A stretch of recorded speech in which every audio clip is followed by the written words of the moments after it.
Ladies and gentlemen, welcome to the Dribbz Talks podcast. We're bringing it to you real, raw and uncut. A safe place where we can talk about anything and everything. So like, share and subscribe. But most importantly, keep it locked.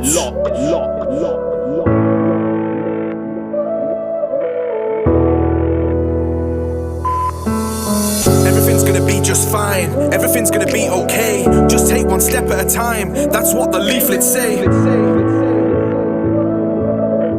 Hi everyone, this is Baby D, and you're listening to the Dribbz Talks podcast on Spotify and YouTube. Yes, people, welcome back to another episode of Dribbz Talks, the podcast where we look at society's most influential figures, bring them into the hot seat to learn of their journey through life and the events that have happened which have made them the person that they are today.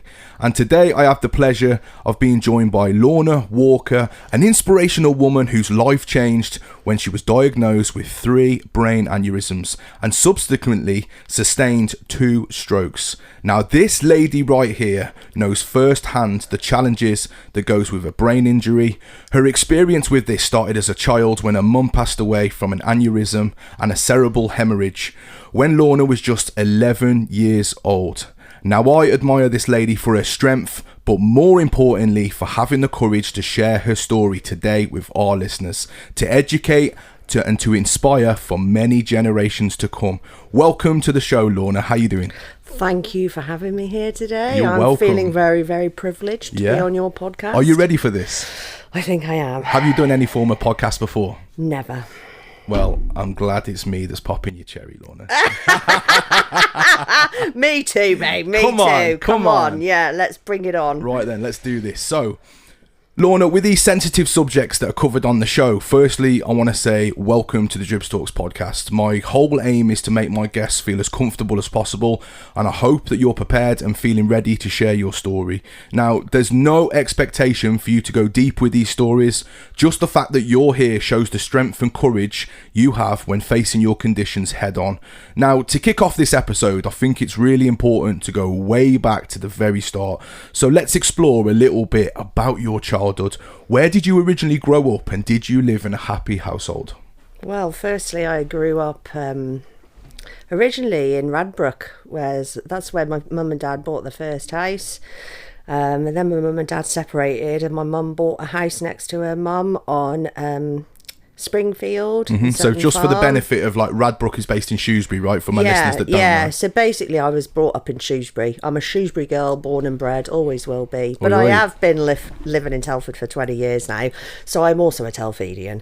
And I love Telford. I love where I live now, and I wouldn't change it for anything. But my childhood was very interesting, very challenging, and very, very hard, because when my mum passed, my stepdad decided to adopt us, but the adoption, I think it was to keep me, Lucy and Jake together, my brother and my sister, but he was an alcoholic, and that was really hard to live with an alcoholic. You know, he was very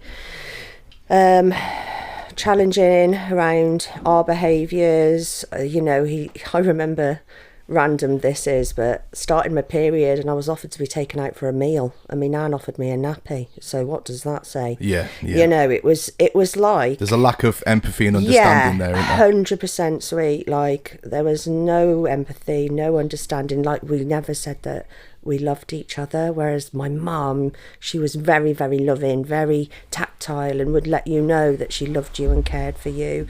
But unfortunately, my adopted dad didn't display some of those wonderful behaviours.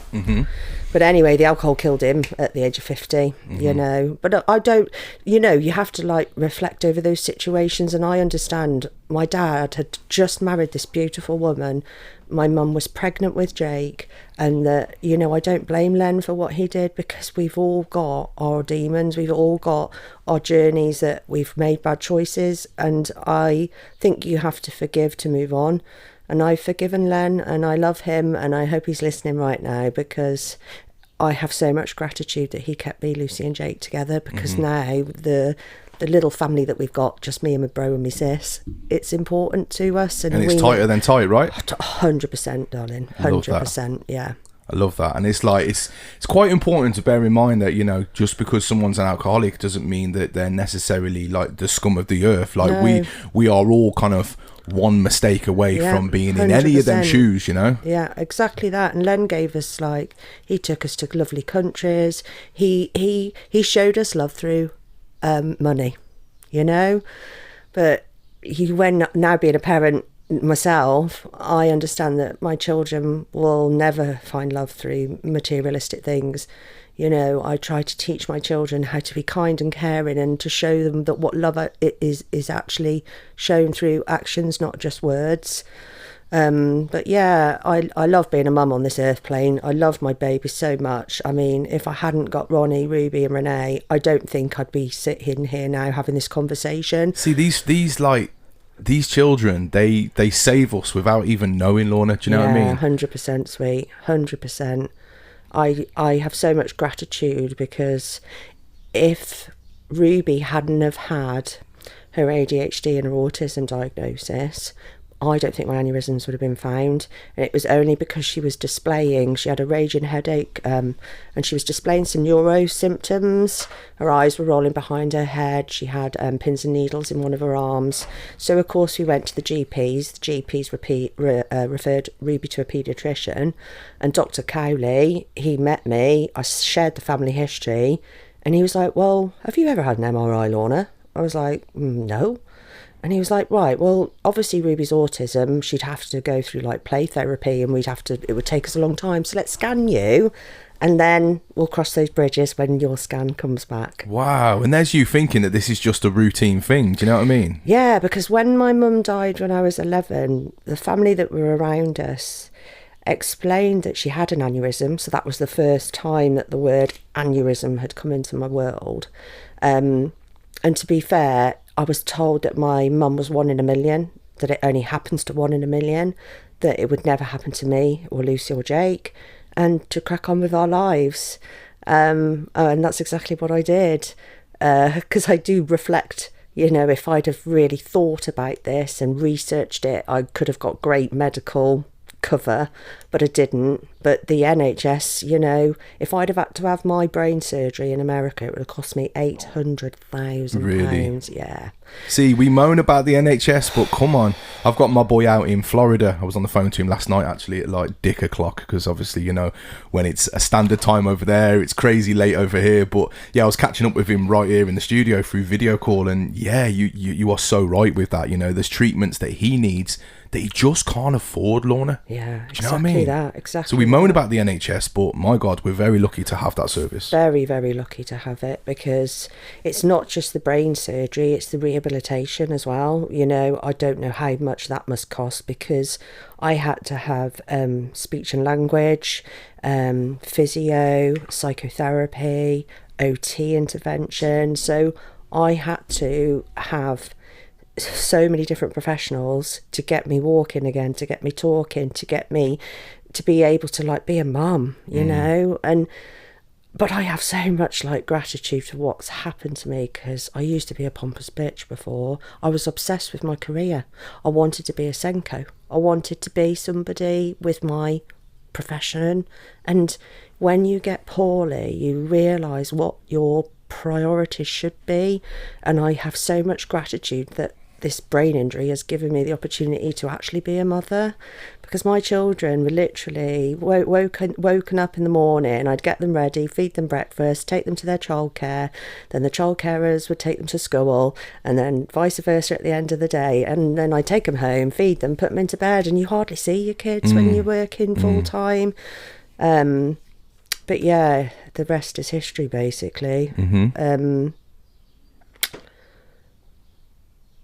just trying to... It's mental, because now I'm talking to you, I'm reflecting over situations, like the funny things that used to happen when Ruby was little. Tell me some. Oh my Tell me God, some. Come I've on. got too many. Just one or two. Tell me some. So the one time, right, Ronnie had football at school. So I said to Ruby and Renee, right, we've got to get in the car because we've got to go and pick Ronnie up. And Ruby was in such a bad mood and she was refusing. And I managed to get her in the car and we got to the school and I looked at Ruby and I said, do not move, Ruby. I walked around the corner and I heard, Mrs. Mason. Ruby's on the top of my freaking car. Oh, shit. Oh, shit. And like, I lived in High Arkle, so it's a bit of a posh area with posh teachers, and I felt so embarrassed. And that was Ruby has given me forever memories, and it's crazy because recently we found my Google account. Well, Ruby was obsessed with my phone when she was little. Well, it's a good job she was, because I have got so much evidence now from Ruby being a professional recorder, basically, because I've got so many videos that I can reflect over, Wow. which I would never have seen if Ruby hadn't got my phone. Yeah. But yeah, Ruby's given me forever memories, but she's given me a lot of anxiety as well, bless her, because I remember this one time we went to Barmouth to go on holiday. I think it was at the start of week 2. She was only 3. Renee was brand new born baby, so I was still breastfeeding Renee. Sorry, I am going to mess up my speech occasionally because of brain injury. I'm just apologising. Nice. You don't need to apologise. In advanceness. But yeah, Ruby ended up being airlifted. She come off a tricycle. Her face took the impact, and we ended up in a helicopter to Bangor. Holiday was ended, and then we had to come back to Shrewsbury for her to have an operation on her face. Oh, honestly, that child should have had her own bed at hospital, or I could have done with a pot of glue. Amount of time she banged her head, but yeah, fair play to Ruby, because if she hadn't have had those neuro symptoms, my aneurysms maybe not have been found, and then they might have burst, and then I might not be having this conversation with you today. Exactly. I'm a big believer, and I don't know if you're the same, but I'm a big believer in things happen for a reason. Yeah. And yeah, it sounds like that very much was, the early stages of finding out, what was going on. And it must have been mad for you, because as a parent, when they mentioned that we're looking into your daughter's neurological, and we just need to check yours as well. To me, I would straight away think, well, that's just routine. That's just a routine thing. They're not concerned about me. They just need to do that before they get to Ruby. So yeah, that must have been a massive, massive shock. Yeah, but we're going to get into that in a second. So I mentioned obviously the loss of your mom in the introduction, and as much as I'd like to explore the circumstances around her passing, it's also equally as important to spend a few minutes celebrating her life and everything that she was. Oh, she was a beautiful person. Can you tell us a little bit about your mom then? What was she like? So I remember her as obviously an 11-year-old child, but I have met lots of mum's friends, and I've heard lots of stories off my nan, my mum's mum, Phyllis. And to be honest with you, my mum never had a bad word to say about anybody. And I say, what did she used to drink? Oh, she was always designated driver. I'm like, you're having a giraffe. She used to have half a shandy. But my mum was a professional ballroom dancer when she was a young kid. Wow. Yeah, she danced at Wembley, and she danced at Blackpool. My nan used to make her dresses. I've got a box of her trophies. I've got scrapbooks of her journaling her dancing journey. And I remember telling my mum, because she used to share her journey, I want to be a dancer, mum, I want to be a dancer, mum. And she took me to this the first ballroom dance thing. Oh my gosh, I was bored out my skull, I was. And so then she got me into street dancing. Yeah. So like the memories I have of my mum, of being a mummy, she was just such a lovely mum. She was so kind and caring. Like, she taught me my morals and values very, very early in life, and I'm so grateful for that, because that those early years are so crucial to children's development, and I'm so grateful that I had my mum for those 11 years, because she was a magical person. I know that she was born in Snail Beach. My nan used to live in Snail Beach because my grandma used to run the post office in Snail Beach. But then when my nan had Shirley, my mum, Phyllis moved to Frankwell. And then my mum's mum met Walter, who I call my granddad. Oh, I loved Walter. And Walter loved Shirley as if Walter was her own dad. But I think my mum then met my dad at the age of 21. They met in Tiffany's which I would now call Park Lane, which has now been knocked down, hasn't it? Yes, yeah, it has. In the olden days, you used to meet people in clubs, didn't you? You did. That was the thing, wasn't it? Yeah, so, yeah, I would love to know what my mum would be up to. And it's crazy because we talk all the time, because my mum would never have known about the lottery. My mum would never have known about, like, our mental government, the things that are going in the government right now. All of those things that have changed in our world over the last 30 years, you know, she's missed out on so much. But me and my brother and sister say that we feel her. You know, when we need her, we feel her, and I talk to her all the time. Good, yeah, good. I think it's important to talk about her, and my children know who Nanny Shirley is, Love even that. though they haven't met her. You know, and I'll never forget Renee getting a picture of my mum, holding that photograph and looking at me and saying, "Mum, I just want you to know that I've never met Nanny Shirley, but I do love her, you know." And I got so emotional because her saying that and her putting that picture on her dressing table, that means I've done my job correctly. 100%. You know? 100%. Because I do want her to be honoured over her dying to save me, because that's the way I look at it. Because if my mum had not passed from her aneurysm bursting, you know, I never would have had that family history to have shared, and I would have never known about mine. So I do have gratitude for my journey, but it was crazy because when I got diagnosed, obviously then the family were thinking, Jesus, is this hereditary? You know, we were asking those questions in the family then. And I was referred to the genetics team at Birmingham. But again, the genetics team came back with aneurysms are all linked to multi-factors. So, you know, it might be the reason that you're a woman, if you smoke, if you live an unhealthy life. And it's all different factors for the aneurysms growing. But when I then researched my family history, I found out that my mum's aunt, my great auntie Elsie, she died 21. Same thing? Yeah. Wow. Well, on the death certificate, listen to this, they didn't have CT scans in those days or MRIs, so they, on the death certificate, it's just as a brain hemorrhage. Really? Yeah, but isn't that funny at the age of 21? Yeah. So one of my mum's cousins, David, took me around Snail Beach, and she took me to Elsie's grave. So I've honoured Auntie Elsie as well. That. Yeah, I had to, because when you go on that journey, when you get this diagnosis, you know, you want to find out why. And, you know, I think I turned into teacher mode, and I wanted to research about my condition. I wanted to find out everything, so I became a professional in what was wrong with me. Yeah. And I had to go on that journey. I had to go back to find out, you know, the history. Yeah. So yeah, even though I am third generation, my son's been MRI'd, both of my daughters, Lucy, Jake, my brother and sister, everyone's been MRI'd now, just to check that they're all clear. Yeah.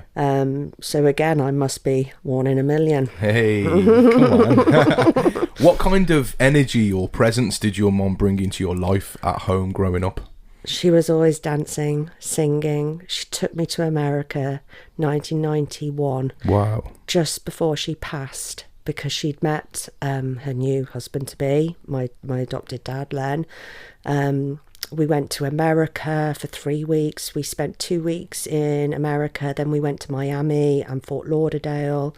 And again, the forever memories that my mum gave me through going to Disneyland and seeing, like, we went on Honey, I Shrunk the Kids set.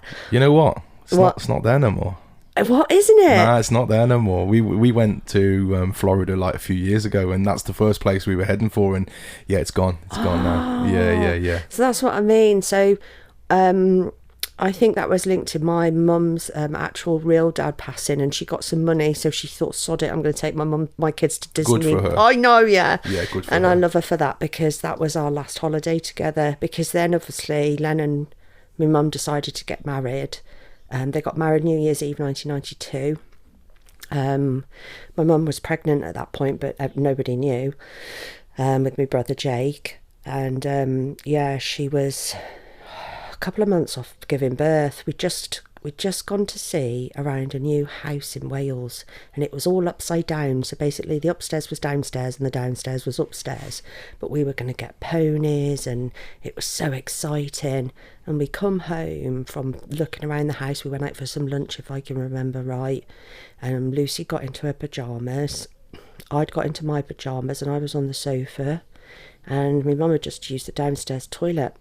And she come out the toilet and she couldn't speak correctly. And obviously I was 11 years old. I did not know what was happening. Len then said, I'm going to call an ambulance. Can you take your mum upstairs, Lorna? And I took mum upstairs, put her in bed, and she said to me, I'm scared. Because obviously she was having a bleed on her brain, and she obviously did not know why she was experiencing the fact that she couldn't talk correctly. And I don't know what other symptoms she was displaying, but her saying that to me stayed with me for life. And I remember her being put in the ambulance, and you know when you look in somebody's eyes and that somebody's not there, I could tell she wasn't there. And at that point I didn't see her again, because my family decided that I would be too upset seeing like wires in her and tubes in her, etc. But I that's possibly the one thing that I'm not angry about, but I wish they'd allowed me to say goodbye to her while she was still warm, because then I had to see her in the bloody chapel arrest, and that is so traumatic. Because the memories that you hold, because obviously my mum, when I was little, she lost Kimberly, my little sister, and Kimberly died in a horrific way, and her organs couldn't be saved to save a little boy that was in my mum's community. So my mum always said, you know, I want to share my organs when I pass.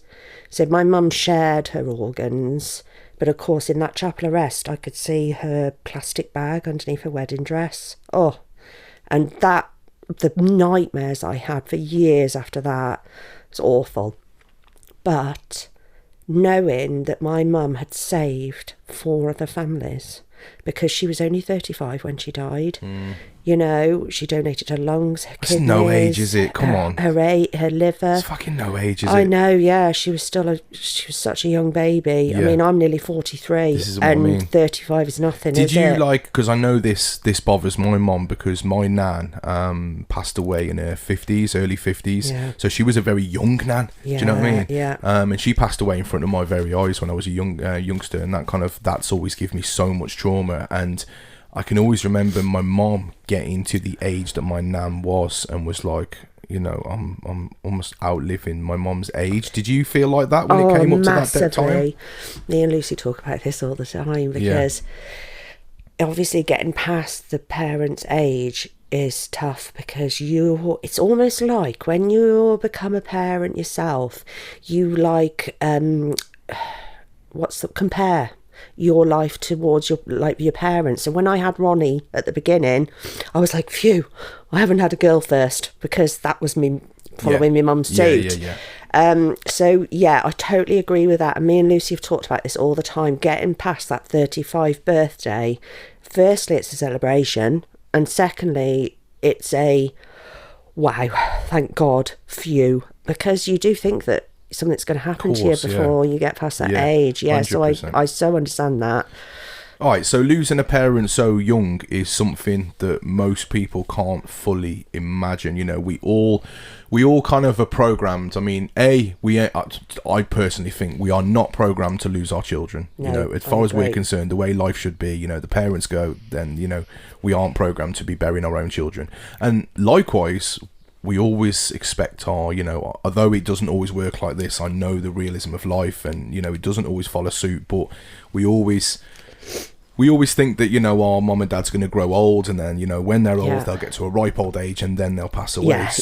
But losing a parent so young is something that most people, as I say, can't fully imagine. Oh gosh, it was awful, darling. But what helped you cope at that age, even if you didn't fully understand what the hell was happening? Do you know what? it's crazy when I reflect, because this brain injury journey, I've learnt so many cool strategies and tools how to support your mental health. But in 1993, mental health wasn't discussed. We didn't have pastoral teams in schools. You know, I remember getting upset because I had 3 months off school, and my mum died on the 20th of September 1993. I just started Wakeman Secondary School. I nearly said Wankman then. Which is one of the most scariest times anyway, where you kind of, you need your parents to be going, don't worry, it's okay, you're going to be fine, you're going to get through this. I and of course all of the friendship groups that are made in year 7. So I had 3 months off school, and I went back and I had no groups, I had nobody to go to, so I ended up hanging around with the lads. I did, the boys. I was very lucky to have a bestie, Katie Pritchard. I'm going to honour her now because she got me through tough times. Do you still speak to her now? Oh yeah, 100%. Love that. I've got her on Facebook, and I went up to her house not long ago because she's got a little girl who's got additional needs, Lottie, who's epic. She makes me laugh lots. She's now added me on TikTok, bless her. Anyway, but yeah, I think it was linked to having that time off school. Like if I get upset in school, they'd put me in a cupboard. They'd literally put me in a cupboard with a chair. Not even with a box of tissues. Really? Oh, honestly. Wow. I think it was because in those days, they didn't know how to look after people that were dealing with stuff like I was. Yeah. So I ended up being bullied by the girls because I was hanging around with the boys. And I ended up moving schools. I couldn't cope no more because the girls were threatening to beat me up after school. And you think back, as an adult now, you think back and you go, didn't I have enough on my plate without you fuckers bullying me and stuff? Do you know what I mean? Even I remember I got drunk up a park, up Ashes in Shrewsbury, because I was then brought up on Erringate. So I got pissed up Ashes one night, and this girl had just lost her mum, and I thought, I'm going to, go over and say, I've lost my mum, and she kicked off with me. She was angry with me over the fact that I was trying to support her and tell her it was okay. It's crazy really. But I then moved to Corbett in Bashchurch, and the rest is history, because in Corbett it was a village school, so you had the farmers, and you didn't have the group that were the top guys, and you didn't have the geeks. Everyone hung around with everybody, and I felt welcome there. I felt like it didn't matter about me past, and I tried my hardest not to share it, but of course I was being sexually abused at the same time, unfortunately. But again, lessons were learned through that, because that taught me what I thought what love was, which it was completely Pete-tongued. And I didn't deal with that until I had Ronnie, to be honest with you, because I literally locked that in a box when it stopped when I was 15, because it started at 11. I think it's because you've got a vulnerability sign above your head, a neon one that's saying, use me and abuse me, because I've got nobody to talk to about it. So he just took advantage, and he started sexually exploiting me. He started bringing his mates up from London to join in, and he got my cousin joining in as well. It's a crazy journey really, but I've forgiven him as well, because I've had access counselling through the child abuse as being a young person. I did have a little bit of counselling about losing me mum. Lorna, how do you forgive that shit? You have to, because if you hold on that bitterness and that anger, it comes out in your behaviours and your choices in life. And I was basically displaying negative coping behaviours in my home with my ex-husband, and he came home with a Deirdre letter with this gentleman explaining that she'd changed and she was doing different things, and he showed me that letter, and there was this said NAPAC at the bottom of it, and NAPAC is a website for adult survivors. So I contacted NAPAC, and then the rest is history. They referred me to Access. I had 3 years of counselling, and the counsellor taught me I actually had to write letters. I had to tell all my family members, because I hadn't told anybody around me, because I felt like it was like it's so hard to explain, but you've got to forgive, you've got to move on, and the only way you can move on is by forgiving them. And it's not like forgiving them saying, oh, it's okay, what you did to me is okay. It's forgiving them for yourself, for your own identity, for your own worth, to know that it wasn't your fault. Yeah, did you learn about like because I know like with myself, obviously it was a lot different with you, like with regards to sexual abuse, but the stuff that I went through with my father, I grew up quite an angry lad, that I couldn't control his actions. Yeah. I couldn't stop what he was doing to my mom. Yeah. And it really, and the counselling gave me, like, it made me understand, like, what I could control and what was totally out of my hands. Control. And it turned out that the whole situation was totally out of my hands because I was only a nipper and I had no, he was a big guy, a big stocky guy. Well, quite small, but a stocky guy. And like, there was no way I could have stopped him doing what he was doing. And they were his actions that I couldn't control. Yeah. And that's what the counselling taught me. Yeah. And I can talk about that story now. And, and I haven't forgiven by any means, but I've let go of, I guess it's similar. It's completely different circumstances to what we've both been through, but the result at the end is similar, isn't it? Yeah, I think, when you've gone through trauma, talking is healing. I realised telling my family members it was important to share what had happened to me when I was young, because, and it was mental, because when I shared it with my nan, my mum's mum, my mum had actually raised it. She'd seen a few signs and she'd talked to me nan about it. And my nan was like, oh, they've just got a good relationship. But anyway, that I just wish on that journey, I think, again, it's linked to our society. We've evolved, and we now understand about mental health. We now understand about trauma, and we now understand how to support people. And the tools that I've gained through the brain injury journey, I wish I'd have had them as a young person. Of course you do, because one of the tools I used to use, was Puff Daddy's tune, Missing You. One of my lad mates, Johnny Walker, he used to lend me his Walkman, and I used to listen to Miss You over and over and over again. I used to walk and listen to it because I had no one to talk to, but just listening to those words on that song, I thought my mum's around me all the time. I love that. If I need her, she's there. And then I met my ex-husband at the age of 15. He was the love of my life. And of course, it's ever so funny, because when you end up in trauma as a young person, you end up attracting similar partners. I don't know whether you had that experience being a young man, because I've had it 100%, and I think that's why I attracted the ex-husband. But the rest, at the end of the day, he gave me 3 beautiful children. We bought a house at 21 because my mum left me some inheritance.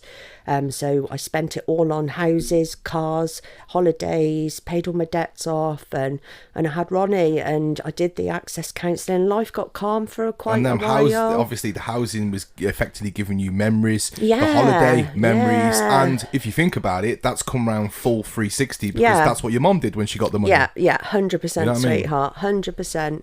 And I then obviously got obsessed with my career, and I started working in children's homes. I got a senior role at the age of 19. I was so proud of that. It was really hard because it was a 6-bed unit with 6 lads, and it was mental days of oh my godness, but I made forever friends there.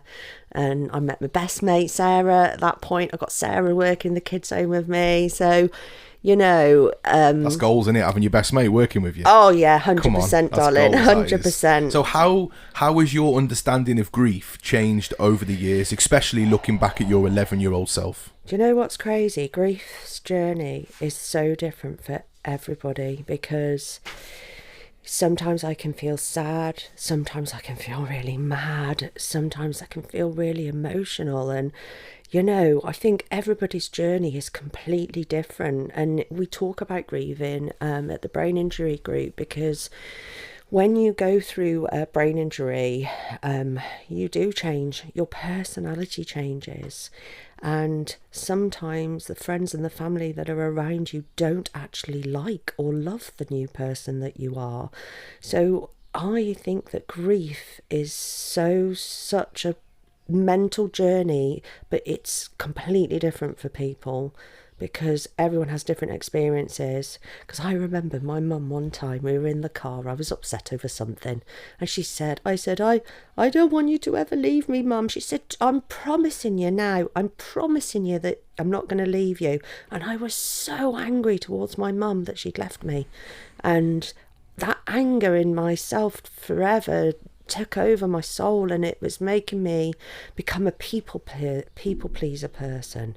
I just wanted to make everybody happy. I didn't like confrontationalness because of the my dad and, you know, the abuse. I just wanted to be a people pleaser all in my life, and I just wanted to say yes to everything. So I was working in the kids' home, and I was being offered working like quadruple shifts, and I crashed my car. I did. Oh no. Yeah. Lesson learnt the hard way. I was just more scared of telling my ex-husband that I'd crashed the car. So thinking, obviously, reflecting on everything that you've done, and obviously reflecting on everything that your mom stood for. Yeah. Are there parts of her that you recognise in yourself now? Things that she kind of passed on without you even realising at the time? I think so. I do think so. I mean, I've had I don't know. I hope I have. I hope I've got, because it's mental, right? My mum was 5'5", blonde hair, blue eyes. I am 5'10", brown hair, brown eyes. I don't look anything like me mum.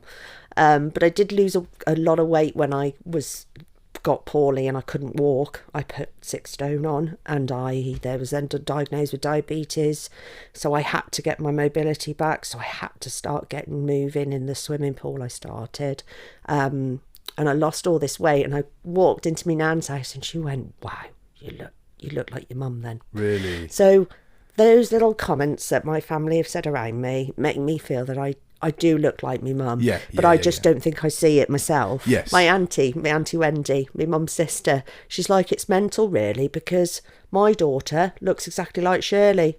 Tiny top, really small, blonde hair, blue eyes, and my auntie looks like me. She's got brown eyes, brown hair, swapped at super birth tall. then? Yeah, literally. Wow, that's crazy the way it works out. I know, yeah. So has there been milestones, birthdays, achievements where you've really felt her presence?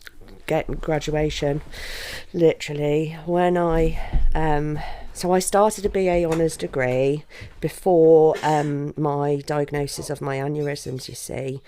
So I just got my first teaching job in a college in Shifnal, and I was then obviously diagnosed with the aneurysm, so I had to take intercalation from university.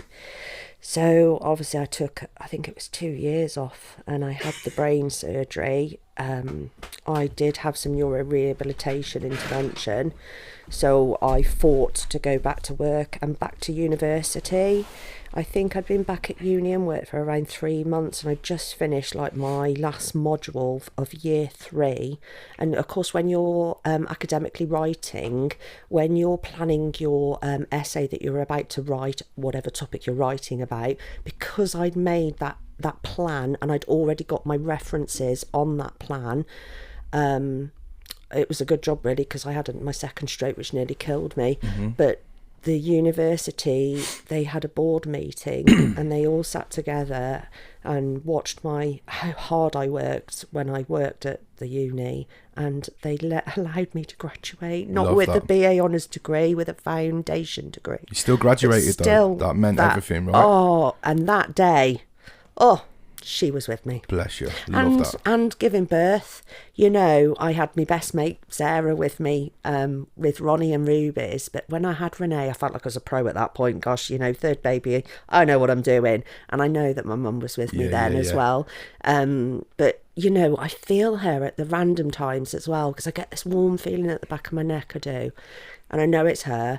And it freaks me out sometimes. But butterflies, I think I healed myself the most through spiritual readings. I found this amazing lady called Jo, who used to live in Woodsides. She's now moved to Blimmin, Australia.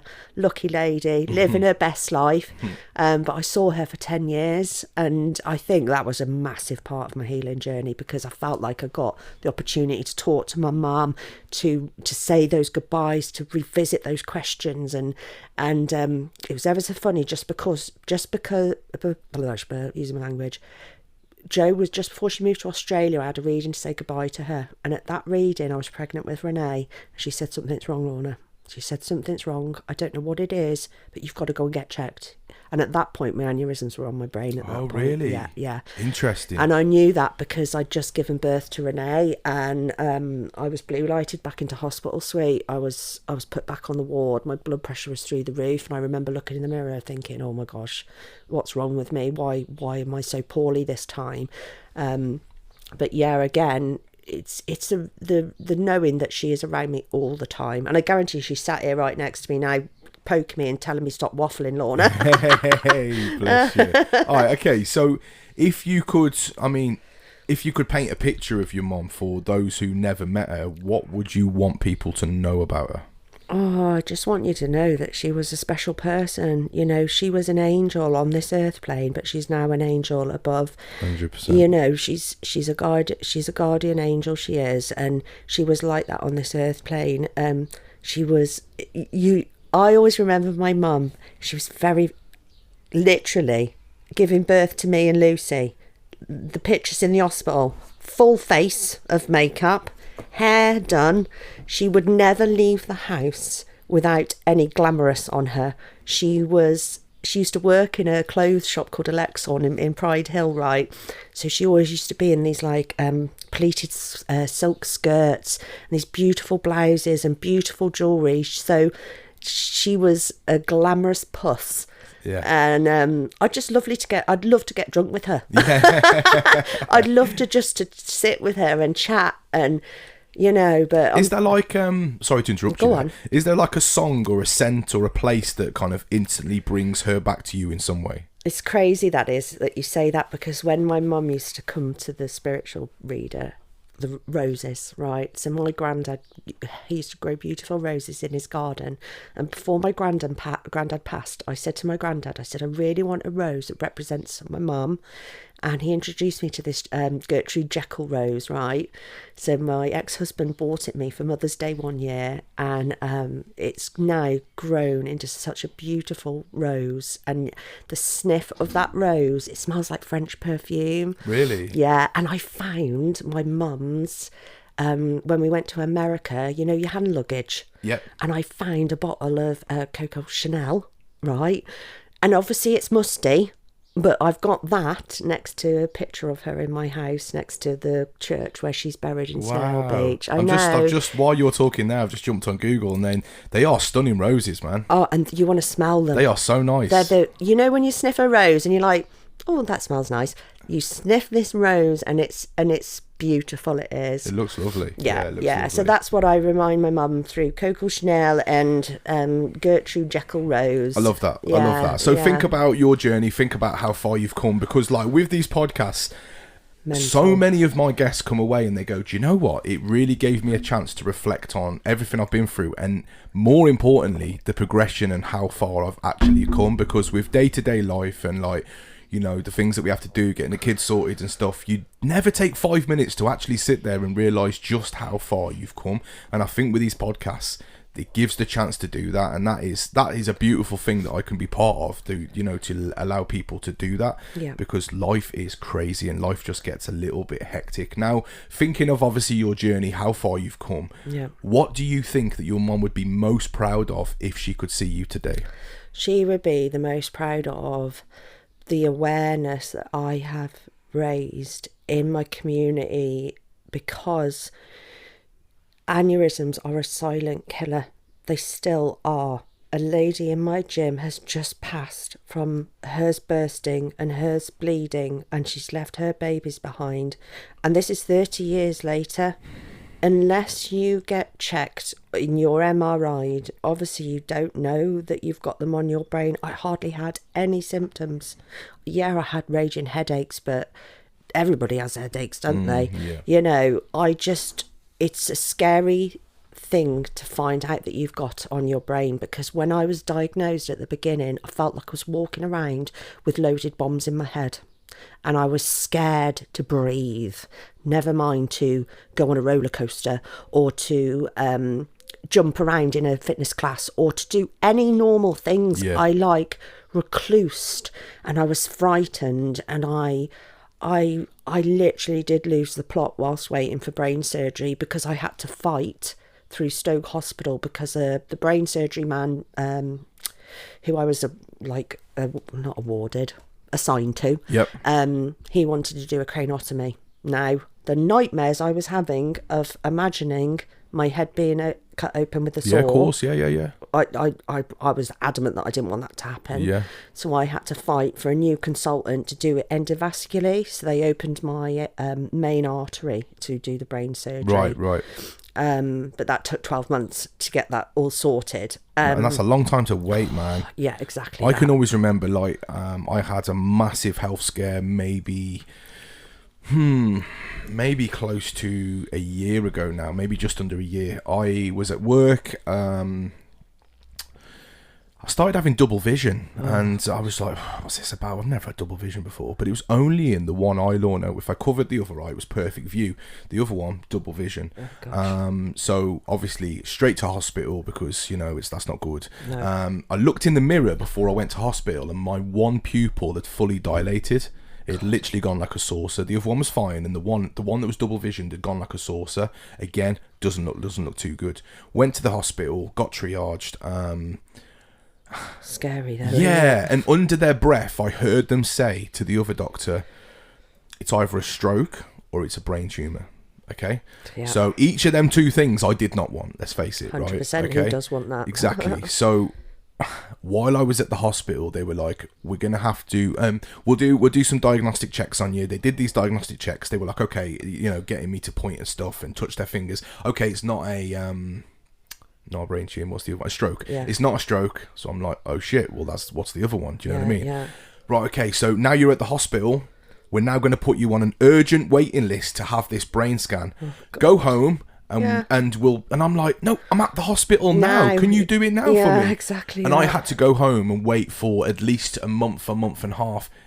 Us poorly people call that limbo mode. Right, so in that month and a half, Yeah. so many feelings went round my head. It's awful. How do I tell the kids? Which way do I, what's going to happen? My music career that's just starting to lift. This is going to put a massive dent in it.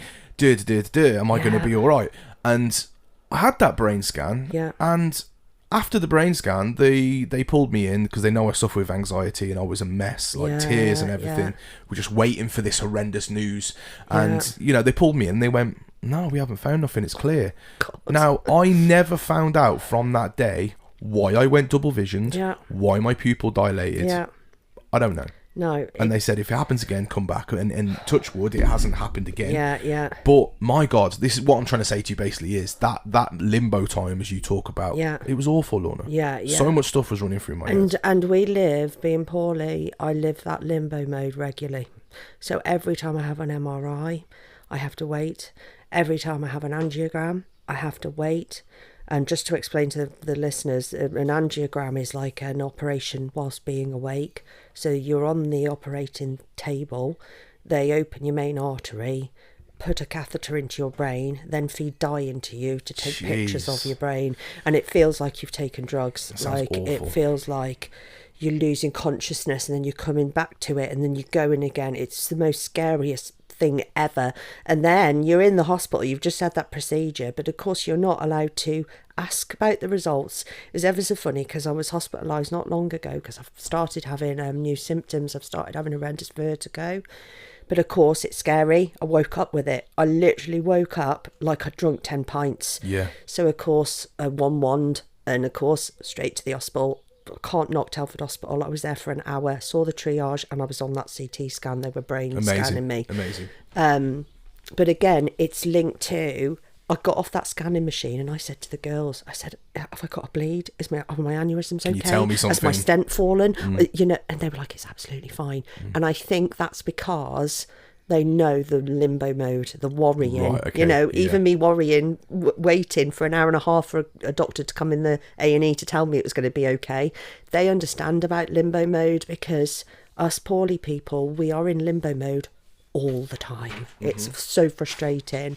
And we do talk about this quite a lot at the group at Headway. 100%. So going back to obviously the loss of your mom now, at just 11 years old, how do you cope with such a huge loss? Like, did you have people around you to help, or did you have to navigate it on your own? It's ever so funny because my adopted dad, Len, didn't want my nan to come over, didn't want my aunties to be interacting, and it freaked me out, it did, because when I passed my driving test, I literally passed it straight away in my own freaking car. So proud of myself. I literally drove to my nan's house, my auntie's houses, I drove to everybody's houses because I hadn't seen them for years. So I had nobody to talk to, and I had to like get myself well enough to cope just to be alive. I think I was surviving. I did try to kill myself at the age of 13, and Really? Because Bless you. I think it was a crying for help because I didn't know who I was at that point. You know, when you're being sexually abused, you don't know who you are. I didn't know. And of course, when you turn into a young lady, I was going through puberty, and I just didn't want to be here no more. So yeah, I wish I'd have had a pastoral team around me. I wish I'd have not, because I didn't want to agree to do the family therapy because I just didn't get with the advice. They wanted me to make a memory box, but it made me feel like they wanted me to put my mum in a box. And I was like, hello, I don't want my mum to be in a box, love. Yeah, I want my mum's pictures to be on the walls. 100%. And, you know, it's crazy really, because how do you deal with that in these days? You know, I would make sure that the pastoral team would be around my children. I would make sure that they got mentoring involved. I'd get referrals for them. I would make sure that their well-being and their mental health would be looked after. But 1993... It wasn't there, was it? Nope, nothing was there, sweet. You are an absolute warrior, and I know you're only doing you and, you know, doing what you do, but I just want to say firstly, like, thank you. I feel so honoured that you've come on my platform and you're sharing some of your most personal, special things, because it takes a lot, man. It takes a lot. It's not something that you can just sit and blart it all out and not give any thought of it. You know, I'm sure by the end of this you're going to be shattered from absolutely... I totally agree, do you know darling. what I mean? Like, I will be, and I mean that in the nicest possible way. Yeah. It's a lot of emotions that Yeah. I'm a sensitive lad, you know. I've got a heart, like, you know. I don't just sit here and take all this lightly. Like, genuinely, I feel, you know, like, I have guests that go, I feel so lucky to come on your podcast. No. I am the lucky one that you guys put your trust in me to share these stories. 100%. I feel blessed for that people are trusting me to do this. Do you know what I mean? Yeah. So thank you for that, firstly. It's because I know you're real. Yeah, I am real. Exactly. And I am real. And I think when you go through trauma as a young person, I obviously didn't know who I was, and I was a people pleaser, and I didn't trust people either because I always thought that people had different motives.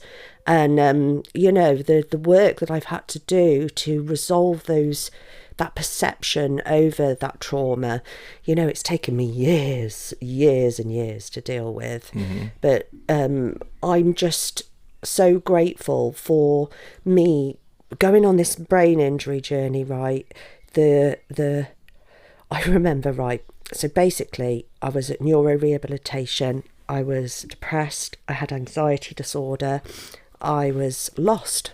And we had this well-being course, and I hadn't even heard the word well-being before.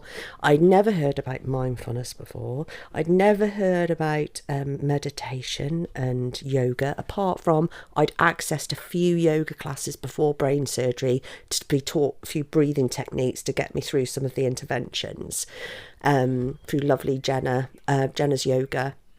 She's an amazing person. She went to India to learn to be a yoga instructor. Wow. And she set up a disabled group for me, basically. But Love lots that. of other people came. Love that. And, you know, she taught me some great breathing techniques to get me through those horrendous procedures that I was having. But again, at the end of every session of these groups at the rehabilitation centre, everyone kept saying, oh, oh, wouldn't it be lovely if we could just meet up regularly and talk about the things that we've got in our world, and, you know, the charities that we're accessing, and the support networks that we're using. And I remember thinking, oh, why aren't we doing this? You know, why aren't we meeting regularly? How can I do this? How can I get it sorted? So the NHS man got the first one set up, right, and I turned up, and there was this volunteer there, and I was the only person that went to this meet-up, right? And I said to the lady who was volunteering, I said, how are you doing this? How are you doing this? And she said, oh, I do it through the NHS. His name's Mark. I'll share his number with you. And the rest is history, because I rung Mark and I said, don't you think it would be better if there was a brain injury survivor running up these meetups, because it will make the clients feel safer 100%. and happier that they're actually interacting with a other survivor. And the rest is history. Hey, come on. And we're going to get onto that a little later about all the amazing, you know, all the meetups that you've been doing, which is just fantastic. And that is the way I found you, you know? That is the way. I just dropped on a little Shropshire Live website, I think it might have been, with an article about you, and was like, boom, I need to speak to this girl. And I was so pleased when you were like, hell yeah. I'm like, come on. Because sometimes it takes a little bit of persuasion. I have to say, you know, I am a nice guy. I'm all right. I'm interested in your story. I've got no other motive. You know, I'm not trying to make money off the back of it. I'm literally just interested in your story. I like to talk to people. I like to learn of people's stories. And that's not from a nosy point of view. I like people. It gives me so much satisfaction and gratitude when someone sits in my chair and they recognise the progression. And I know you recognise it anyway, 100%. But when you reflect, when there's time, everyone needs a bit of time to go, shit, that's where I was, and wow, this is where I'm at. Do you know what I mean? So I think that, you know, it's massively important. This is Nicky Blackmarket. You're in tune to the Dribbz Talks podcast. Keep it locked. So going back to the aneurysm, because, you know, it's very, very important. What were your first thoughts or emotions that ran through your mind when you heard the word aneurysm in relation to yourself? The doctor, rung me and had a missed call. I was working in the school. So it was break time. I rung the doctor's back. Dr. Fernandez picked up the phone. She said, oh, yes, I could do with you coming in face to face, Lorna. And I said, is this regarding the MRI? She said, yes. And I said, have they found one? Have they found an aneurysm? She said, well, we've actually found a few. And I went, few? What do you mean few? What do you mean by few? And I literally, I was panicking. I was distraught. I was emotional. Obviously, everything from your mum comes back then, doesn't it? Oh, it was like, what the fuck? I was just, I can't even remember how the hell I drove from Shifnal to the doctor's in Shawbury, but I did. My ex-husband met me there, and literally face to face with that GP, the few was a 3. Bless 2 you. On the left, 1 on the right. And at that point, the rest of the information that was then shared, I can't remember half of it, because I just think I went into shock mode. Of course. Do you think that, like, at the time, did it feel like history was repeating itself with your mum, or were you able to kind of separate the two? Well, I think I had that feeling after the MRI. So when I actually had the MRI, so I had the MRI November time it was. And do you know what's mental? My diagnosis letter is actually dated New Year's Eve 2015, but I only found out on 6th of January 2016. What? Yeah, but it was like, it was the day that I had the MRI. I remember sitting in the car crying my eyes out, talking to my mum, saying, well, this is it now. Do you know what I mean? They're going to scan my brain, mum, so if this is what was wrong with me, this is going to be it now. So I remember having that feeling and those thoughts after the MRI. But when I had the diagnosis, I can't actually remember what happened next because I ended up with like psychosis. I was seeing tarantulas in front of my eyes, because I now understand psychosis is linked to your own fears, it is. And I was petrified of spiders. Yeah, so they're all there and present. And so visual and I ended up being put on antidepressant medication, which I cannot knock meds because I'm on so many tablets a day, but they keep me alive, you know. But I think at that point I was just obsessed with meeting the brain surgery man. And of course I met this doctor and he had no people skills, and I know that brain surgery men don't have to have people skills. It helps though, doesn't it? But Come on, Jesus Christ, this man, I'm like telling him the whole soul story, and he's just cold, and he's like cranioscopy, and he just didn't want to listen to me. Oh my life. Oh, but this new man, my new doctor man, good, I call him Mr. Teriyaki. Okay. But that's not his actual name. Okay. It's just because I can retain teriyaki. Is that like you can retain, because we had a little bit of a joke, here didn't we we? go, A little bit of a joke. So obviously my artist name is Dribbz, with it being Dribbz Talks podcast. Can Lorna retain Dribbz? Well, Lorna told her people that I was Dribbz. Dribbz, Mr. Dribbz. I'm sorry. No, don't be sorry. It's fine. But yeah, it was quite funny. It was quite funny. I am trying to retain Dribbz. I am trying to. But yeah, I you know, that new brain man that I've got, he's got those people skills, you Makes know. all the difference, yeah, but of course he's foreign. I can't understand a word he's bloody saying. So I have to take my sister with me to retain the information that he reports back to me. Otherwise, I don't retain any information. So did you find yourself struggling with like a deeper fear of, or like a sense of deja vu, knowing that your mother's death was related to something similar? I was revisiting childhood trauma of losing my mum. I was revisiting like the fact that I was a mum myself, you know. I had 3 children under the age of 10. I think one actually was in secondary school, so he was over the age of 10. But having 3 young people that I was responsible for, and I just thought, if I don't have this brain surgery, I'm going to die. Mm-hmm. I've watched my mum die. You know, she died in a second. You know, there was no pre-warning. So if I've got 3 of them, if I don't have brain surgery, I'm not going to be here to be my children's mum. Yeah. And I didn't want my children to go through that horrendous trauma of losing a mum at such a young age. No, good for you. So I fought to get a new brain surgery man, and I had it done endovascularly, but that's what's caused me to have the strokes. And I now know if I have to go back in to have the 3rd aneurysm fixed, that I'm going to agree to have a craniotomy. Yeah, just do it. Because the risks are less for strokes. I think the endovascularly, it's the way that they do it, because I had a stroke on the brain surgery table. I was on the table for 8 hours.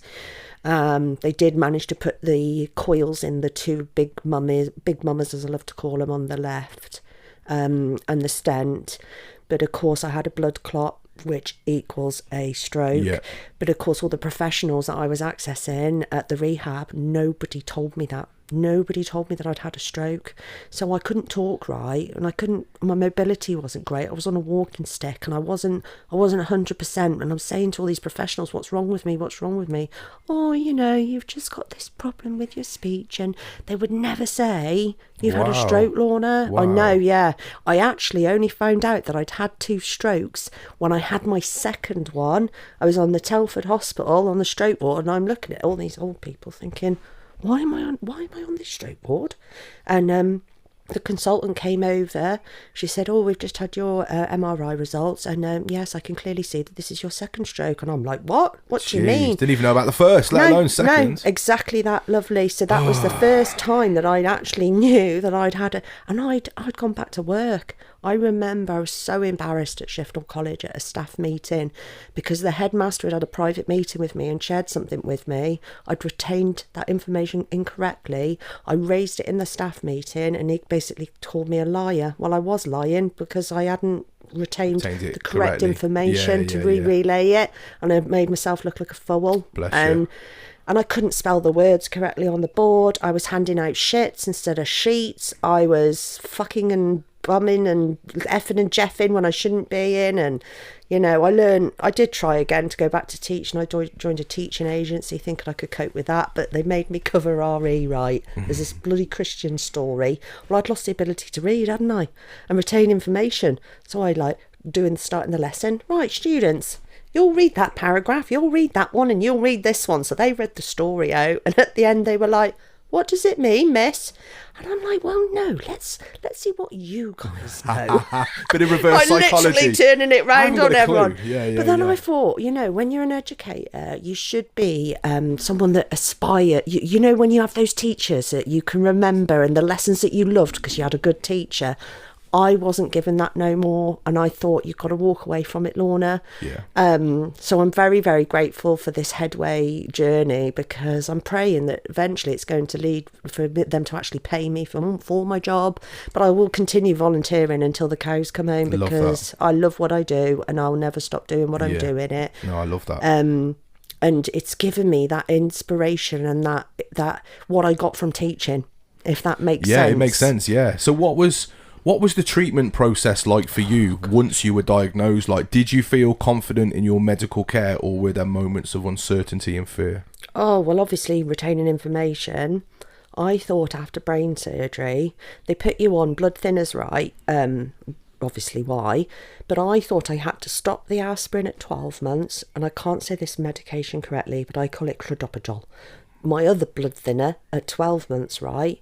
So I stopped that blood thinner, literally a week off my brain aneurysm brain surgery date, and I had the second stroke. Really? Yeah, because stopping that clodopidol, it stopped the oxygen getting to where the brain surgery had been done. Okay. Hence why I couldn't talk. Yeah. And I felt very, very fatigued. I had blurred vision. I had all the signs of a stroke, but you know the old school advert of the burning and the dropping face? Yes. I didn't have none of that. Right.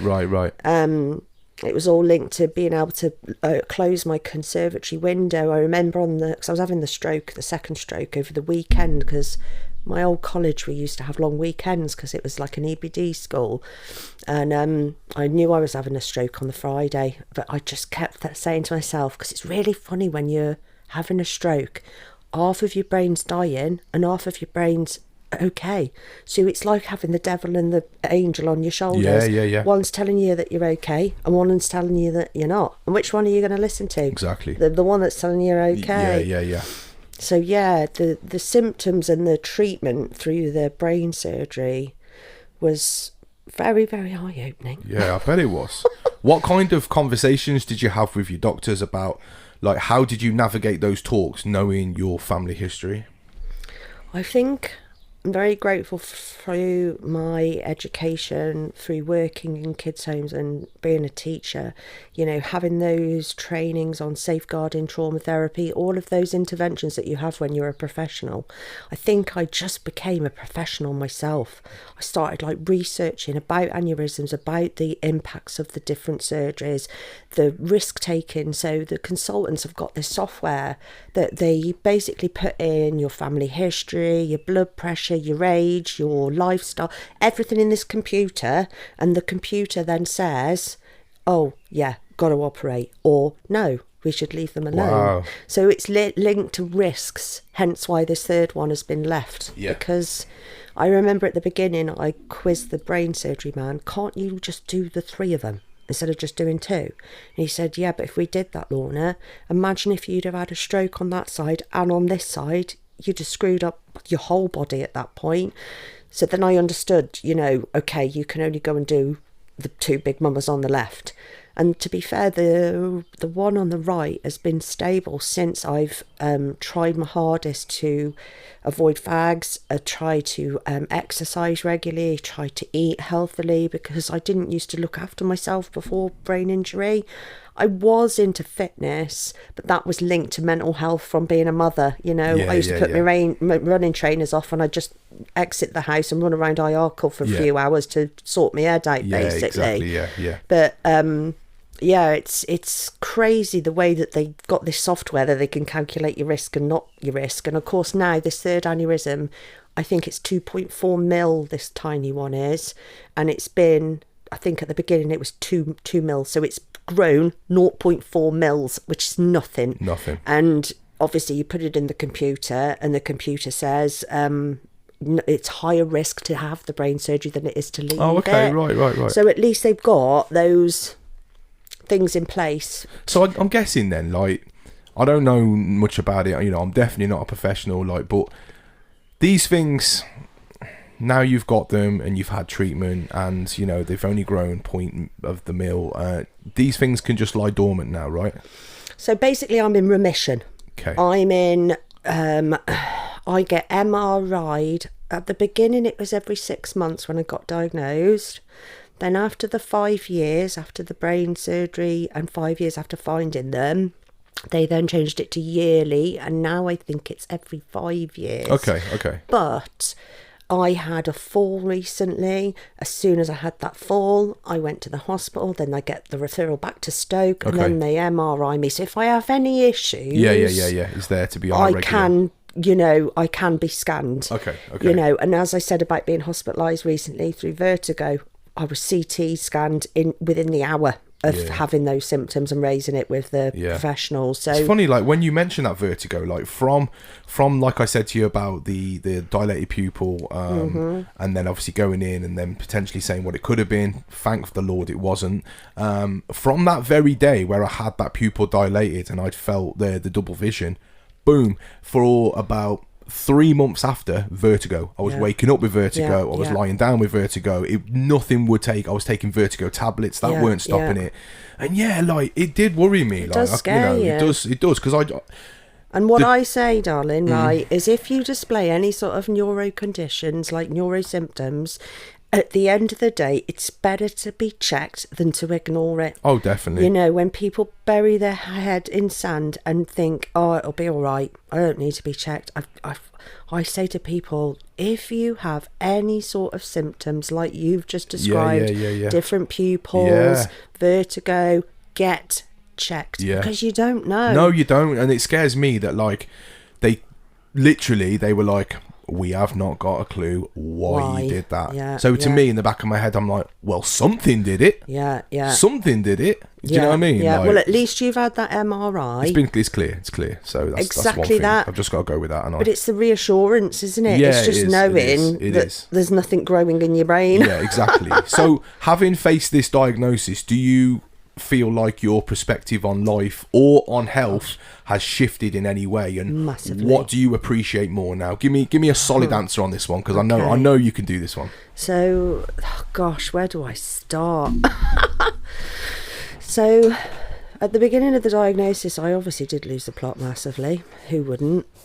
But then I obviously found my purpose again in life. I found the appreciation for the little things. As I said, I used to be a pompous bitch in the past. My sister talks to me like this all the time. She says, I actually like the new Lorna. You're so much more fun. My nickname prior to brain injury was Mary frickin' Poppins. And now my nickname is Hulk. Which is hilarious, really, but it's true. But you know what? I think the diagnosis woke me up massively. It made me appreciate the little things in life. You know, the sunshine on your skin, the hair in your the hair in your wind, I was about to say then. The wind in your hair, and going on the ocean and the sand in your toes and listening to bird song. It's just all those tiny little things that you take for granted when you're a normal person. I hate using that word anyway, because I don't know who invented that word normal. It shouldn't be in none of us are normal, are we? Come on. But I do think, it woke me up. It made me have gratitude for the little things in life, and I will never ever. I do a gratitude journal every day, even if I just write like 3 simple things. I'm grateful for my breath in my body. I'm grateful for waking up today, and I'm grateful that my babies are well and okay. Yeah. Really little gratitudes every day. It supports your mental health. It supports your well-being, and I try my hardest in my group to raise awareness through gratitude, because when you get poorly and you're experiencing horrendous mental health, you become that solemn and that sad that I remember after brain surgery, I wanted to kill myself again. I remember driving my car into a tree because I thought, what the point is living? I couldn't use my hands. I couldn't walk. I was literally on the sofa, bedridden, putting weight on, feeling sorry for myself. Just existing. Yeah. Not thriving. Exactly that. Just existing. Exactly that. And I think that wake-up call of losing everything, I thought, the only person who's going to get myself well is me. You know, the amount of interventions I had through professionals, and they were giving me these exercises, and I was thinking, well, there's no point in doing those, is there? But Jesus Christ, it's a good job I did, because I guarantee I wouldn't be able to walk right now. But it's linked to having gratitude through your trauma, understanding what happened to you wasn't your fault. You didn't ask for this. You didn't ask for that diagnosis. You didn't ask for this poorliness. You know, you've got to realise that, yeah, I've been given another chance to live. You know, I might have nearly died, but I'm still here. And not only that, like, you know, sometimes you've got to kind of, like I said, with progression, you've got to sit back and you've got to realise what you've, you know, everything that you've achieved. And like, not only have you got a second chance, you haven't kind of just blended into the background as another statistic. You are out here and you are raising awareness, and 100%.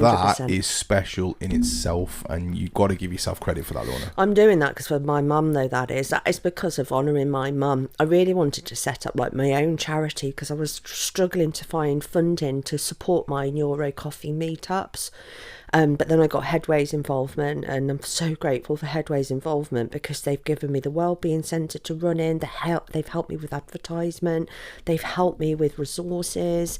You know, they've given me that safe environment to run these meetups, and I'm so grateful for their help and their support, because I wouldn't be able to be doing what I'm doing right now because I'm just about to set up a Telford group too, where I've had the green light now, so the Telford group should be running by July, and I'll post that on the Neuro Coffee page. I will. Just to let know all of the Telfidians, you know, if you've got a brain injury, it doesn't matter if you've fallen off a building, you've had a bleed on your brain, you've had some sort of intervention surgery, you know, you've had a stroke. Because what freaks me out, because stroke isn't linked to brain injury, there are so many people out there that have had strokes, that have gone back to work, that have gone back to the real world, and then they come to me 10 years later and their life's falling to pieces. They're getting into trouble in the community. Tom, one of my closest mates from the brain injury group, he came to my group and he was exactly that. He was having struggle with his relationships. He was having struggle in the community, and he was like, I don't know what's wrong with me, but something's wrong with me. He'd had a car crash at the age of 19, but the parents had done, crack on, pull your socks up, Tom, you know, as if nothing had happened to him. And then, of course, years later, he turns up to my group, and then I explained to Tom, revisit your trauma, revisit what happened to your head. And I got him a brain injury card sorted. I'm now trying to help him to claim some of his benefits, and I'm trying to guide him on this journey with owning what's happened to him and him understanding of who he is. I suppose when you look back, you know, them things do tie in, don't they? Yeah, and I'm massively. not saying that, giving you an example of me, like, I have epilepsy. Okay. So I have epilepsy. Okay, that's a neurological condition. Exactly. I'm on Tegretol. I take Tegretol every morning, every night. That's my thing. Okay. So, you know, luckily, touch wood, I haven't had a few seizures for a while, so that's good. Yeah. Positive. My epilepsy came on when I was, I might get this wrong, but roughly 19 years old. I'd had nothing as a child. I was fit as a fiddle. Wow. Woke up for work one morning. Went to reach, because I worked in an office in Epsom in the offices, and I remember reaching for my shirt, and my hand, all I remember is my hand kind of bending. I remember grabbing my hand, hitting the floor, fitting, choking on my tongue. My wife was trying to get to me. I was stuck between the wall and the door. All she could hear was me choking. She called the ambulance. Oh my God. I came round from the seizure. I was in my boxers. That was it. And I literally, because I was dazed, I opened the door and went to walk into a busy main road in my boxers. So the ambulance kind of took me off. I remember waking up, wires all over me like Hellraiser, and yeah, I remember being in the bed, in the hospital bed, and my mum was at the bottom of the bed, and she was wearing a long red coat. And because I've always got a sense of humour, I came out of this, and they were like, "You're at the Princess Royal Hospital, Adam. How are you feeling?" I was like, "Rrr," and they were like, "Who's that at the bottom of the bed?" And I looked, and I was like, "Little Red Riding Hood," and they were all laughing. I just remember that. But what I'm trying to say to you is, like, obviously, them seizures came out of nowhere at like 19 years old, right? And I could not work out what had happened. And they were like, have you had a car crash? And I'm like, no, nothing. Yeah. But, and I'm not saying this is the reason, but the only thing that I can relate back to is when I was 9 years old, I got hit by a car. I remember getting. Yeah, I remember getting. Isn't that mental? Yeah, it's crazy. We're having this conversation now. I remember getting my first pack of Pogs. Do you remember Pogs? Yeah, I do remember those. The things that used to flip over. I went to get my first pack of Pogs, and I came in Donington because I grew up in Donington, and I was coming back to my house. This car came out of nowhere, bosh, and it literally hit me from one side of the road to the other, and I literally stood up with my shoe in my hand, walked to my mum's house, knocked the door, and I was like, I've just been run over. What did your mum do? So obviously she was very caring and all that, but all I had was a bruise on my side, and back then it was just like, are you all right? Pull your socks yeah, I'm on. all right. Do you want a bit of a cold compress on that bruise? And that was it then. Like, do you know what I mean? Paper towel. Yeah, them green paper towels, they solve everything, you know. I know, everything. Yeah. But yeah, so it's mental, maybe that's related, Lorna. 100%. Maybe that's related. I think so, darling. That it's come out in my adult life. I think so. It's not something neurological. Yeah, which has caused your epilepsy. It's funny how it came on. I know. And that's the only thing I can put it down to. I've never had anything else. I reckon it's that, darling. I could put money on it, sweet. I could. I was so lucky that I didn't end up with epilepsy, because I was worried about that, because it's one of the main risks when you have brain surgery, that you could end up with epilepsy, because I was just scared to lose my licence. I have lost my licence twice since losing my I lost it when I had brain surgery. They took it off me for 6 months then, and they took it off me for 6 weeks, but I lived in a village in the middle of freaking nowhere, and I was so stranded when I got poorly because I couldn't go nowhere. I can't drive. I have to be seizure free. That's the problem, isn't it? Yeah. It was bad as well, because I just passed my theory. I was doing my lessons. I failed my test once. I was about to take my second test. Boom, that seizure come, and I've never gone back to it. It really put me off. And at the tender age now of 38, like, I literally don't even have the pleasure of picking my own kids up from school. I have to rely on my wife for everything. I am passenger princess Lorna. Do you know what I mean? I sit there and just, Do you know what's mental now, though? I want to quit driving. I hate it. Yeah, I hate it. It's one of my massive neuro-fatigue triggers. It's a red flag for me. Like, if I obviously, Rennie goes to school in Shrewsbury, so I have to drive to Shrewsbury Academy every morning and drive back to Telford, then pick her up on the way home, and then drive back again. Well, it's like driving to the beach. So by the Wednesday, I crash. I'm struggling to cope with the driving. Yeah, I get that. So it's mental, it is, because I want to quit driving, but I guarantee that dilation of your pupil and what you've shared is linked to exactly that car crash and your epilepsy. Oh, it's fascinating, it is, because, you know, my daughter Ruby, who had that accident when she was little, like, me and her have had, because she's got ADHD, so we have like deep and meaningful conversations about symptoms and just the things. When did she get diagnosed? Because I got diagnosed like a year ago, and I was a late diagnosed. Well, obviously, being a teacher, I knew how to access the system. I knew how to make sure that Ruby got... So it took a long time, because I moved her from Hierarchical Village School, because the SEN register there was no kids there with SEN, so there was no money. So I had to move Ruby to Sundawn Infant School. She was there for 2 weeks, and she got that referral to CAMS.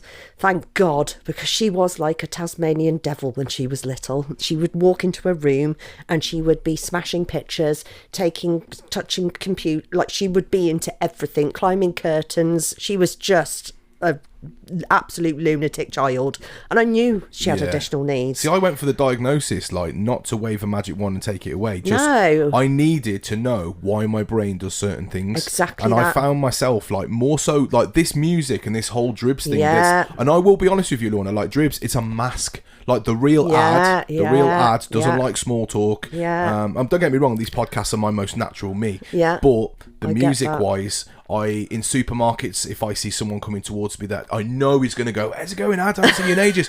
I'll go the other way, Lorna. I hate it.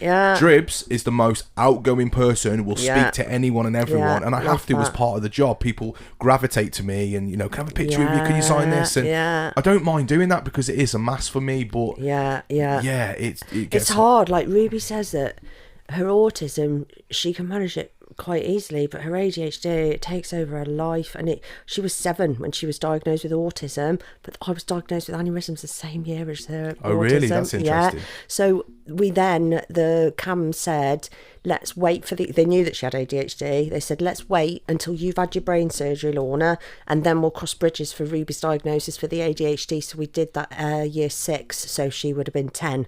So to be fair, I got her quite early diagnosed. Everything's a fight girl. though, isn't it, Lorna? Do you know what I mean? Don't start me off. My daughter got diagnosed with autism. My youngest daughter, she's autistic, and we got the diagnosis, but jeez, it was a long old road. I mean, to the point of, Lorna, right, listen to this, to the point of we knew from early that something, compared to our eldest daughter, something was different. Something was different. Different ways of handling her emotions. 100%. Something just wasn't right. And as a parent, you know your kid better than anyone. Yeah.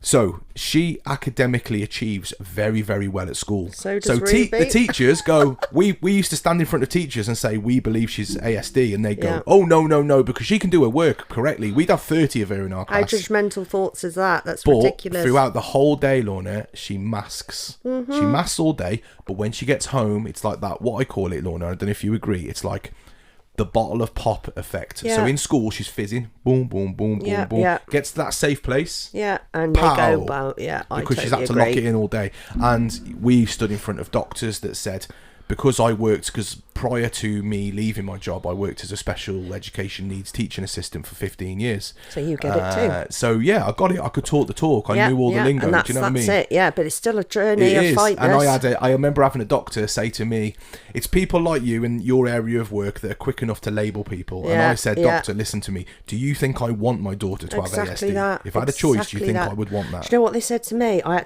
had to meet with an educational psychologist linked to Ruby, and she blamed it on the fact that I didn't breastfeed her. Oh, come on. And and the whole reason I didn't breastfeed Ruby is because she was that autistic. She was making me bleed. I was screaming. And one of my mates came over and said she'd had 7 children. And she said, Lorna, just get bottles, just get formula. I'm going to Tesco's now. And I spent 70 quid on bottles for Ruby because she wouldn't settle with any of the bottles. And then the age of starting to talk, she could say mum at the age of 10 months. Mum, mum, mum, mum. Wow. She'd do it in different monotones, but she would say mum repeatedly over and over. And of course, as soon as she could walk, she was walking at 10 months as well. She was into everything. I literally just had Renee, brand new baby, midwife, answered the door, right? I invited the midwife in, turned around, where's Ruby? In that 2 seconds of me inviting that midwife in, Ruby had got the stool, got into the baking cupboard, got the black food dye out of the cupboard. She'd opened it with her mouth. She was covered in black food dye. It had to be black, didn't it? And the midwife just looked at Ruby as if to say, Are you actually looking after your children correctly? Oh my Lord. I just felt like saying the amount of people that have challenged me. I remember hearing in High Argyle School that Ruby was naughty and mean, and that there was nothing wrong with her, and literally moved to schools, and then she got that referral to CAMS. Funny that, isn't it? Isn't it funny? But we sat on the CAMS, which is now obviously BU. I still call it CAMS. And me too, darling. And me too. So we sat on the CAMS waiting list for 2 years while the referral was on the waiting list, and I rang CAMS after it must have been about a year and a half. I'm exaggerating. About a year and a half. I rang CAMS and just said, look, things aren't good. In fact, they're getting worse. Yeah. Where are we on this waiting list? And Yeah. she looked on the system. Check this. She looked on the system after a year and a half, and she went, I'm so sorry, Mr. Morris. She said, she's not even on on it. She said Yeah. the school haven't put the thing in properly. I'm like, you are joking me. I've been sat here for a year and a half when I could have been actively doing this. Where do I go now? They went, back to your doctors. You need to start the referral all over again. So we had to go back to the doctors. I believe my daughter's got ASD. Start it all over again. So crazy, it's been a long old road. And when I got that piece of paper that confirmed everything that I knew already, Lorna, because it was my daughter, I sobbed because that was. And do you know what? My memory that I'll always hold on to was, I didn't want Ruby to have autism, right? But I knew that if she knew that something was making her behave the way that she was. Because I remember her crying on the stairs one day, saying, "Mum, I'm a monster. I'm such a bad person. Bless her. And I was like, Ruby, you're not, sweetheart." And this is in limbo mode. We hadn't got the diagnosis yet, but it's not linked to having a label. It's not linked. It's linked to the own person's own identity. For sure. And knowing who you are. And I've just seen Ruby's consultant recently, to be honest with you, and she was so stubborn in the meeting. All he was trying to do was explain about Ruby not understanding her autism enough, and that she needed to like try and find out what autism meant, living with it, you living with it. And she was like, "Well, I know the answer to that because I'm living with it daily." But all he was trying to explain to her was, the more that you understand what's wrong with you, the more that you can look after yourself and you can have those boundaries put in place. And, I really wanted to go and see my sister last night, but I knew if I drove to Shrewsbury to go and see my sister, I'd be too tired to come and do this morning. So I had to message my sister and said, "Oh, I'm really sorry. Yeah. I was going to come over and have tea, but I think I can't," because it's knowing your boundaries. It's knowing about what you can cope with and what you can't cope with. And I think with ASD, like, embrace that shit, because too right. As much as there's the down moments, there's a lot of positives that come with ASD. They've got very good timekeeping, very focused on certain interests that they like. Oh yeah, Ruby has had wicked obsessions over her lifespan, and we've had to fully you have adapt. to embrace it, don't you? But we've had to adapt our lifestyle to match Evie's needs. You know what I mean? I agree with that. So if we're going out to somewhere, tomorrow is a day out. I have to sit with that girl and show her exactly where we're going. And her number one is, have they got toilets? Oh, bless her. That's her thing. Ruby's is, what food is there? There you go. Do you know what I mean? What food is there? What food are we having? We've certainly adapted. Anyway, we're getting off topic. I know we are. But it's lovely to talk about. I know, yeah. And it's lovely to have someone who knows what I'm talking about. I totally get it. Do you know what I mean? So, returning to work after such a life-changing experience must have been daunting. Did you expect things to go differently when you tried to go back, or were there signs that you needed more time to recover? I wish I'd have taken more time to recover. Some of the people that post on the forums, because I do think forums are important for people that have got fresh diagnosis, to access forums online, because there are a community out there that will guide you and support you and listen to you. And I have raised this concerns over having a phased return, going back very, very slowly to work if you've had any sort of brain surgery, because I literally had the brain surgery in the February and I was having the meeting at the school on the July. Was you really? Yeah. Is that just because you wanted normality in your life? Because I scored 0 on PIP. Just don't even start me with that. That's a whole different ballgame. I scored zip on PIP. I scored zip on PIP. Zip on PIP. Lorna's freaking...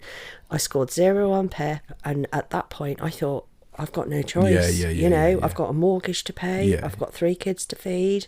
My ex was like a builder, but he was self-employed. And the pressure that I felt that I had to go back to work, that I had to go back to finish my degree, that I had to qualify to become an actual full-time teacher. Yeah. I mean, I was being employed as a teacher, but they called us an instructor instead of a teacher to not have to pay us the minimum. I know. Buggers. Interesting, that, isn't it? But again, I was paid off. They didn't want me working there no more because I couldn't restrain no more. I couldn't keep the kids safe there. Yeah. And as I said, I messed up in that staff meeting. Yeah. I was messing up when you have a lesson delivered, you're supposed to have your learning outcome that's on your plan, that's on the board, so that everybody knows exactly what they're learning. Well, I'd missed that off, and that was head's observation, so I was embarrassed over that. But at least you can own this stuff. Yeah. You're not sat here going, well, I wasn't to blame, it was everyone else. You can own this stuff. It was 100% me. You've got a bloody good reason. I know. Come on. I know. It's not like you haven't been through this and you're just a clumsy, forgetful person. That's linked to the society and the way that we're programmed. Yes, it is. The way that we're programmed, that we have to have a great job, we have to have a big house, we have to be married, we have to have children at a certain age, and we have to do everything in a certain way. And as I said earlier, my nickname used to be Mary Poppins. I tried to do absolutely everything practically perfect. Yeah. But of course, trying to be perfect all the time, I was masking. I was pretending to be somebody who I actually wasn't. Of course, yeah. Hence why I've got so much gratitude for this journey, because I've learnt who I am and what I'm about. And I've always loved mentoring. I've always loved supporting and guiding. And I've now found that through this role, through supporting brain injury in my community, because it's opened those doors for me, but it's also given me that purpose that I'm actually achieving again. 100%. That I'm actually using my degree in a different way, not in an education in the system or in a education setting, but I'm doing it in a different way with young adults now and adults. And I love the fact that it's all like flipped around completely, but I'm still achieving, and I'm still gaining trust and love and kindness through this group. Honestly, like the people that I've made forever mates. I say all the time, I've got proper mates that I call like my mates, but I've also got other great proper mates that are brain injury mates, and I love both of those groups for different reasons. Of course. Because obviously my brain injury mates, like, I can ring them sometimes and I'm like, oh my God, I'm that fatigued. I can't even, like yesterday, I couldn't even say the word. What was I trying to say in front of Paula? Dribbz. I can't, possibly. joking. Possibly, but literally Paula was like, Jesus, that felt like it hurt. Trying to say those words. And when you ring these people, they can know exactly what you mean, don't they? Exactly that, so it's a connection, isn't it? And the only way that the people around you are going to be able to support you correctly is by you telling them what you're feeling and what you're experiencing 100%. from the symptoms from brain injury. Definitely. Now, when you had your second stroke, it affected your Gosh, ability to walk, talk, and swallow. Yeah. What was the first thing that you remember after realising how significant this stroke was? Gosh. I think it was the rehabilitation. You know, I had the early stroke team coming out to me daily, like trying to give me exercises, speech and language activities, because my cognitive ability had been impacted. So it wasn't just not being able to read and retain, it was about understanding even what communication was given out to me or what I was giving out. Oh, it's crazy when I reflect over that I just feel like I got that depressed and that low because I'd lost my mobility, I'd lost my speech. I thought, what's the point of living? You know, because you just feel like I just got through brain surgery and I just fought to go back to work and uni, and then this happened, and I was just like, almost like talking to the universe as if to say, what the fuck? Why are you doing this to me?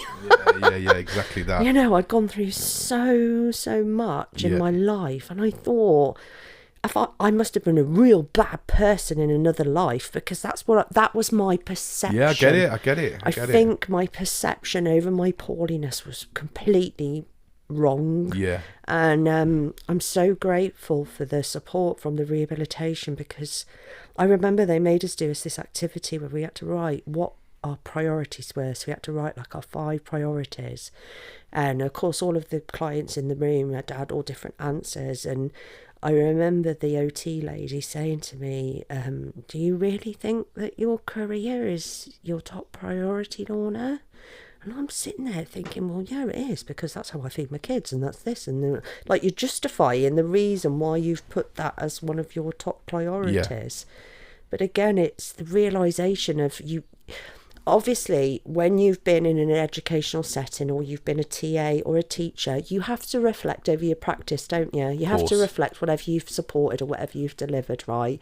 So I'm very, very grateful that I reflect all the time over myself, over my own behaviours, my own choices. And I think having that reflection in my soul is important, because it's helped me to change my perception over my trauma, over my poorliness. Yeah. You know, and it's so important to have that. Definitely. Being in a wheelchair after that second stroke must have been a huge adjustment. What was the most difficult part of adapting to that reality?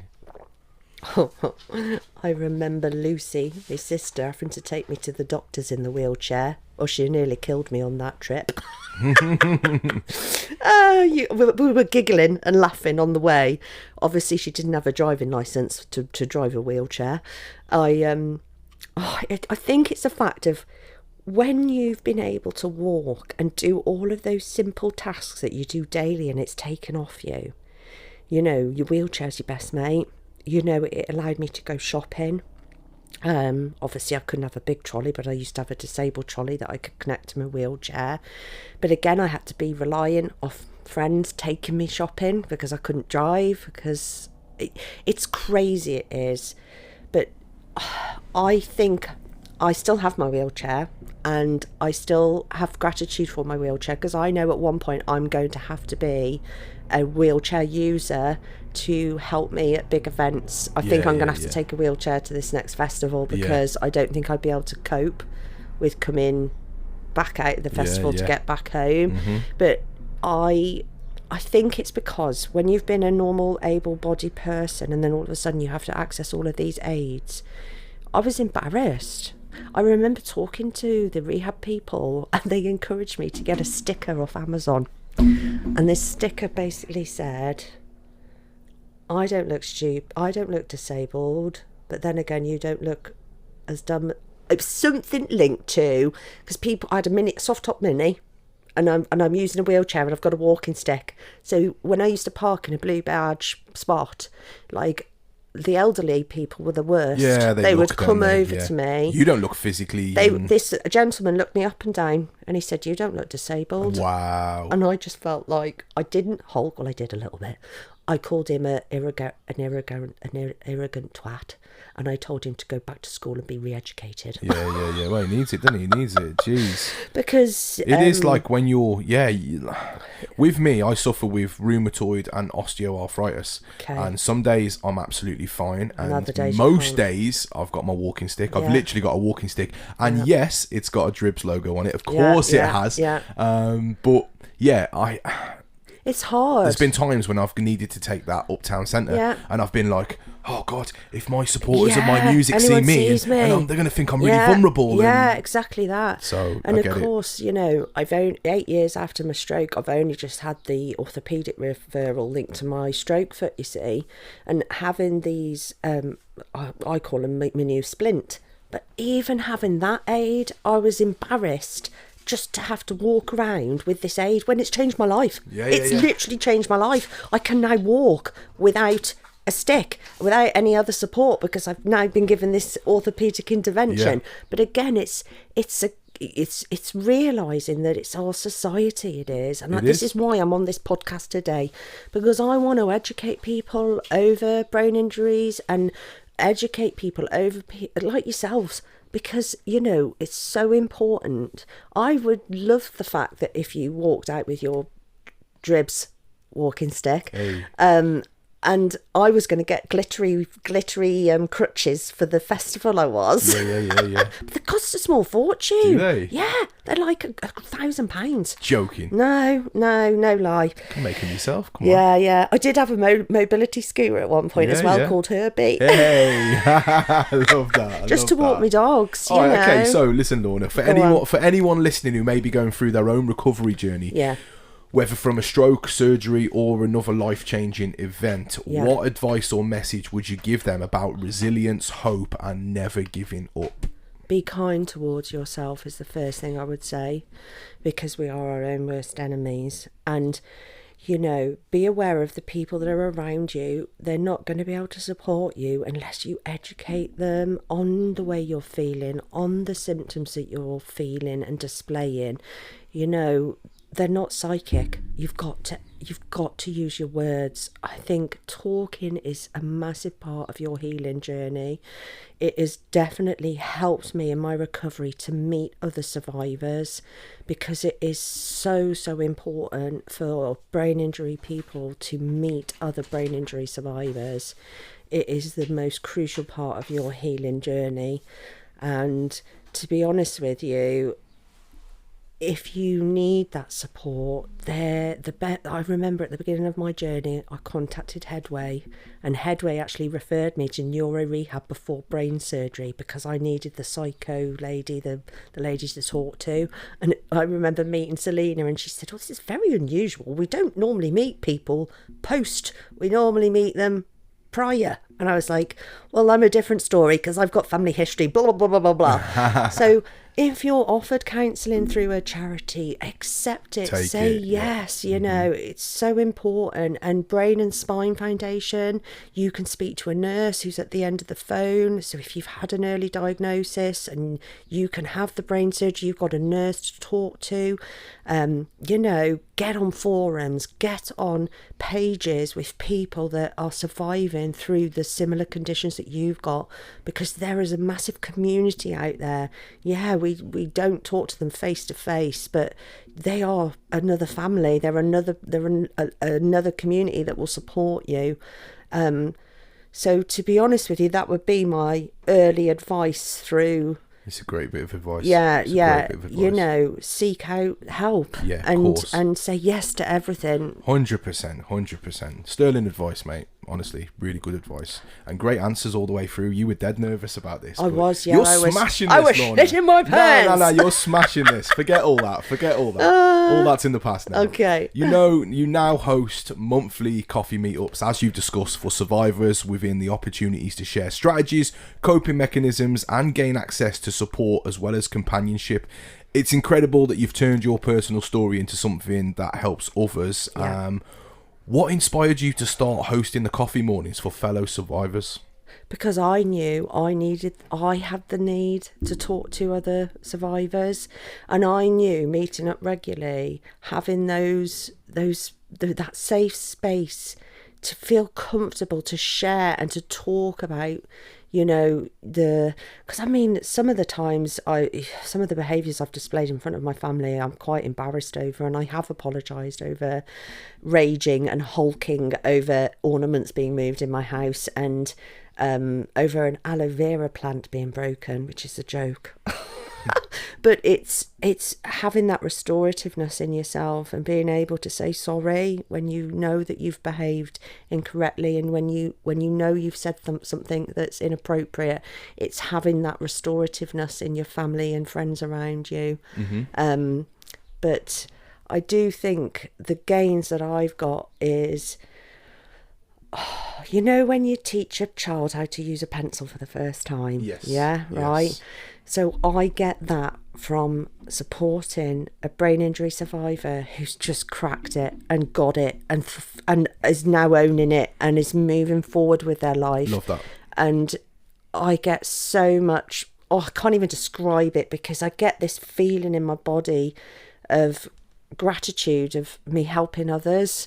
You know, I love the role that I do at Headway, and I love the brain clients because they're all got different stories. Yeah, of course. Yeah, none of them the same, are they? No, but we've all got the same symptoms. Exactly. Yeah. Get which it. freaks us all out a little bit, Yeah. because we're like, way out. So you're experiencing that as well as me, and it's sharing your brain injury journey together.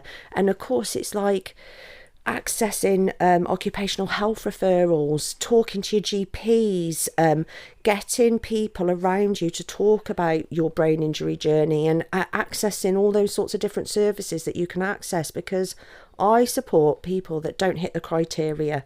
So basically, a social worker came over to my house after my second stroke, where I'm literally babyfied on the sofa. She said, "Can you wipe your own bottom, Lorna?" Yes. "Can you get yourself dressed?" Yes. "Well, I'm really sorry, you don't hit the criteria for nothing." It's rigid, isn't it? It's rigid. Yeah. So I support the clients that don't hit that criteria, and I'm just hoping that this role in Headway, I mean, I've been supporting so many people in Shropshire, but I'd love to do it regionally. That's my dream. Yeah, that is my dream, to run one in Manchester, Liverpool, London, because I'd love to do motivational talks in schools as well. Yes. You know, to try and make young people realise that life is a roller coaster, right? But as long as you're given the right tools of how to ride that roller coaster, to appreciate those lovely smooth loops, but then to have the tools ready for the freaking scary loops. Definitely. Because every person on this earth plane will go through trauma at some point in their life. 100%. And I was teaching mindfulness in special needs school, and I love designing the course of mindfulness, because mindfulness saves me, and I use it every day. I do, because I'm an overthinker through the trauma I've gone through. Mm-hmm. And sometimes, Jesus, my trail of thought, like I used to look at my mum's picture and I used to say, "Oh, I miss you, Mum." Well, 4 thoughts later, my mood would be low. slow, I'd be snappy, and it would impact my mental health. And it was the rehab that said, right, change your wording, Lorna. Look at your mum's picture and say, love you. Yeah, I get you. Oh my God, it changed that thought pattern. It stopped it triggering my mental health just from changing three words. It's mad, isn't it? That can make all the difference. It's crazy. Yeah, it is. But that's always my analogy that I use when I'm trying to encourage people to practice mindfulness. Why do you think that creating a community for survivors is important, like especially when many of us feel isolated during recovery? To make sure that people don't feel like they're on their own. That's it. That's pretty much it, isn't it? Yeah. That's exactly it. That's a great 100%, question. 100%, sweetheart. You do feel alone when you're diagnosed and when you're dealing with strokes and brain injuries, and you do feel like you're on your own. But this is why I understand that lots of people lose their licenses, right? Some people have got that depressed and that low that they don't want to leave their house. So I would love for Headway to give me a laptop so that I can start running them online. I've tried to do it during the face-to-face, right? But obviously brain injury, trying to manage the online as well as supporting the clients there. Much. It was too much for me. It's too much. So, but I am accessing some funding through the local co-op to support me with the public liability insurance that I'm going to need to run the Telford group, and they're providing all of the tea, biscuits, love that, etc. I know, and it's only happened by talking. Yeah. By literally getting something from co-op, Yeah. mentioned it to one of my managers. Oh, I can't find a room in Telford to run this group in, and he was like, "Oh, have you gone to the Salvation Army, Lorna?" And sometimes it's who you know, Lorna. It is, darling. And this is what I want to say. Like you mentioned about your goal would be to go into schools. Like 100%. Mentioning that to me, you've come to the right place, because I know. You said that you do I that. go into schools. This is what I do. I go into Yeah. schools and I talk to. I mean, the last school I did, there was 500 people with me and a Bluetooth speaker. My days. Oh my God. But I did a motivational talk about the importance of mental health, and then performed a couple of my tracks. So I've got links that can sort that. All right? Okay, fabulous. So Because that's one of my dreams as well, darling. Because of course. But one step at a time. Let's get this coffee morning out. Yeah, there let's first. come on. Let's crack on. 100%. Now, as you continue to build this community for survivors, what are your hopes for the future, and what do you hope that these survivors walk away from these coffee mornings with? Well, to be honest with you, some of the comments that have been shared whilst they've met me, because some people access the group, they get what they need, they get the reassurance, the guidance, and I don't see them again. But then I have the regulars that come to me regularly, and the people that just pop in and get that information and go, they just say, I'm inspirational, that I've inspired them to get as well as they possibly can, that I've encouraged them to find the support network around them. I've encouraged them to raise the awareness and to educate people around them. And that is magical, because it means I'm doing my job correctly. Yeah. And as long as I'm doing that through these meetups, this is why I keep saying I'm never going to stop doing it, because it is quite triggering, revisiting my own story over and over again, having to revisit everything. But, the gains of, I'm hoping that I've supported many, many more people than I would have ever flashword language. I have touched more people in my community by doing this Headway role than I would have just doing it on Facebook or TikTok or all those socials, because lots of people aren't on socials. People aren't aware of certain charities that they can access. And again, it's when I was diagnosed and I scored zip on Pero. I love this. It's almost like we get your voice and we put it in reverse. Oh, it's freaking hilarious, isn't it, doll? I love it. You got to embrace it. So as much as you scored 0 on Pip. Yeah. So literally, I felt lost. I felt like I had nobody. I had no one to talk to, no one to guide me, apart from that Brain and Spine Foundation and Headway, who had helped me, and obviously the rehab people. But I just felt like I was on my own, and I hated that feeling, and the pressure to go back to work and uni and just all of that awful part of that journey. I just wanted to help everybody else so that they didn't go on that mental journey of oh my godness, that they had the support there, that they had the guidance. And do you know what? I have some carers that come to the group as well who have got people with brain injury who are refusing to interact with a group like mine. But even the carers come into the group, the resources that I share with them, with the other carers that they get to chat to, you know, it's important because you don't realise the person that gets the diagnosis who is poorly, it is a ripple effect on the family. Of course. And it impacts your children, your parents, everybody around you. And I now know how hard it is because of supporting the carers. And I've had to say sorry to my ex-husband for some of the behaviours I displayed, even though he was a twat to me. But again, I don't care. That's me. That's part of my healing. That's process. my healing of of me being able to say sorry for those behaviours All and right, those Lorna, choices. so if you could share one piece of advice for someone who has just been diagnosed with a brain aneurysm or a stroke, what would it be? Remind yourself that you're a warrior, that you've got this, and that my advice that I always give to an initial diagnosed person is become a professional. Find out what's wrong with you, what you can access, and what you can do to support yourself, basically. Great. You know, and that would be the advice that I would give if someone had just been diagnosed. And obviously come to my neuro coffee And morning. do that, definitely do that. Definitely do that. And come and meet other survivors. 100%, yeah. How do you think they can find hope even during the toughest moments? It's really hard to see the light at the end of the tunnel when you're in that dark place. But you've just got to remind yourself that there is hope and there is light at the end of the tunnel. You've just got to seek it. And the only way you're going to seek it is through having gratitude and being thankful and thinking outside of the box, having a different perception over your diagnosis. Because I went into, woe is me, look at this has happened to me, and that is not good for your soul, and it's not good for your mental health, and it's not good for your well-being. Yeah. Because the one thing I say when someone has just been diagnosed, look after your mental health, because that should be your priority.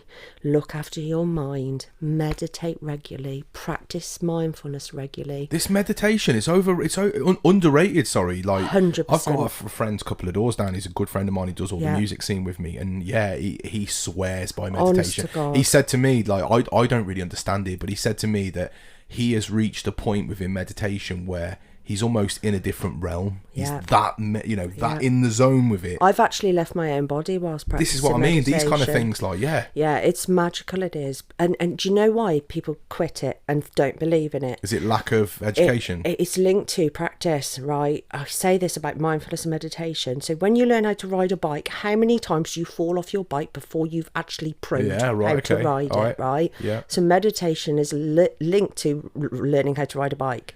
The more that you sit down and practice, the better you get at it. And have you ever seen the movie Up, right? Of course I have, yeah. So, squirrel, right. Yeah. So meditation, you'll be meditating, concentrating on your breathing. And then all of a sudden you're thinking, what am I cooking for tea tonight? Yeah. Or did I get that from shopping? Right, that's a squirrel. Yeah. So you've got to say to yourself, oh, no, I'm meditating. Back in the zone. And you go back to your breathing technique, right? But to pro that, it has taken me years. Has it? But now I can get into that meditation spot in around 5 seconds. Really? Wow, that's amazing. And I've used some of the mindfulness techniques. Like my favourite one is the body scan when you can't fall asleep at night time. Because I notice, like, I call my mind at night time, it goes into Ferrari mode. I'm like overthinking. I'm worrying over worrying. So the body scan is where you breathe through your skeleton. So you inhale and you exhale through every bone in your body. And I'll get to my knee and I'll be thinking about something different. And I have to say, oh gosh, no, come back to it again. So at the beginning, I'd possibly do 2, maybe 3 body scans for me to fall asleep. But now I get to my knees and I'm gone. Wow. So it just shows you that the more that you practice it, the more better you get at it. Yeah.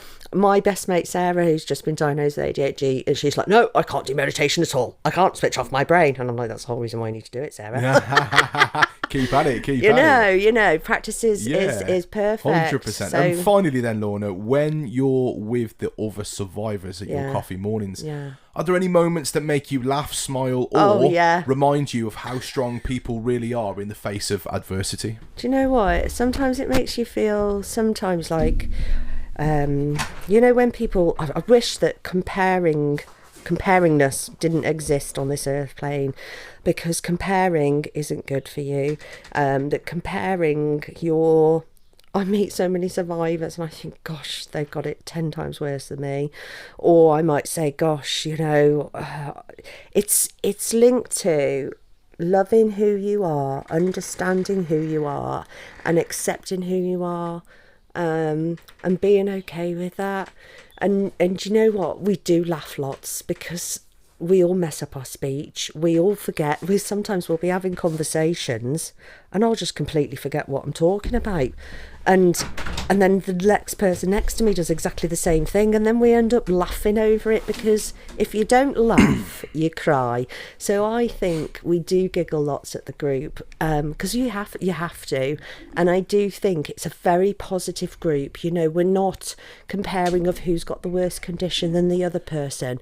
It's about empowering each other and supporting each other and guiding each other. And like, I've just had an occupational health referral, and I've just been given a brand new bath seat and a new toilet seat, which I can take out of my house when Renee comes over with her mate, so I don't embarrass her, etc.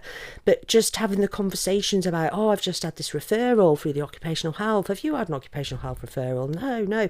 So it's like linking those support networks that you've got around you. So we talk about stuff like that. We talk about mindfulness and meditation mostly at every session. Because we've all got problems with our mental health, but we all are trying to support each other over what tools we can access and what we can gain from using those tools. Because, you know, it's so important for survivors to laugh, to share, to, you know, to support each other. And I love our group of people, and I love the Headway group, and I'm so excited to be running this Telford group, because I was talking about it forever.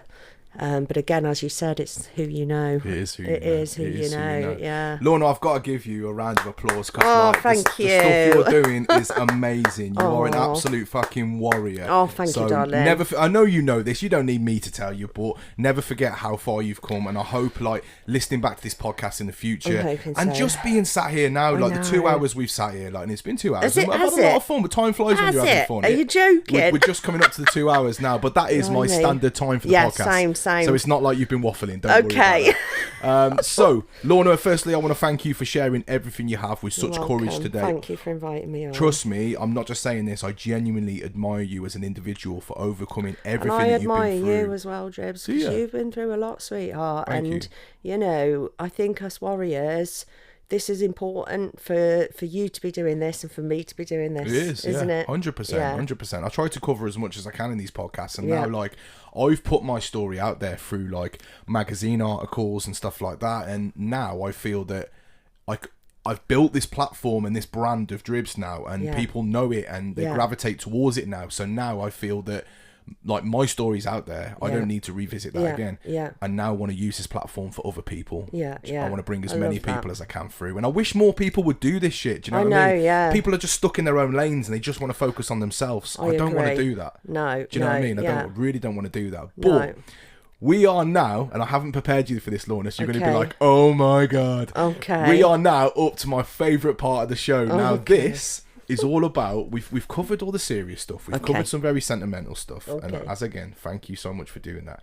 This is all about having a little bit of fun, Lorna. Okay, let's have a G-Raff then, come on. Let's do it. I'm going to give you some quick fire questions. Okay, oh God. There is no expectation for you to answer these. You can pass at any time. Some of my guests do pass, and that's absolutely fine. We go on to the next one, but they are random as you like. Random as fuck. Are you ready for this? I love random. I love it as well. Go on then, crack on. Right, okay.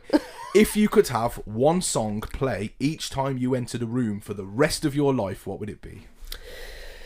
Kelly, somebody, what doesn't kill you makes you stronger.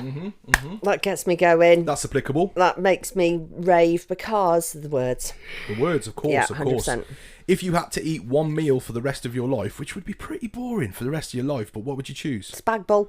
I love a good spag bowl. I love a mate. spag bowl Oh, too. I love it. Love it. I'm a sucker for that. Okay. What's the most random talent that you have that no one would expect? I can do angry Donald Duck. Do you want me to do it here? I absolutely want you to do it. Hang on. I'm going to have to take the Get yourself in headphones the off zone. though. Come on. Yeah? Right, hang Face that on. microphone. I haven't done it I for won't many look at years. you. Bear Go on, with. go for That it. used to be my party trick at school. Yeah, yeah. Hang on. Love it. Love it. Love it. I can't believe I've just done that I live. was not expecting that. But I love that. I wish I had a camera on when you Fucking done hell. it. But No, it's not fucking funny. bless you. That's wicked. I love that. That's how I used to get the kids talking to Yeah, me. yeah. That's an icebreaker. That It is, for isn't it? sure. It is. For sure. Love All right, it. okay. If animals could talk, what species do you think would be the funniest to have a conversation with? Gosh, if animals talk, which species would I like to talk to?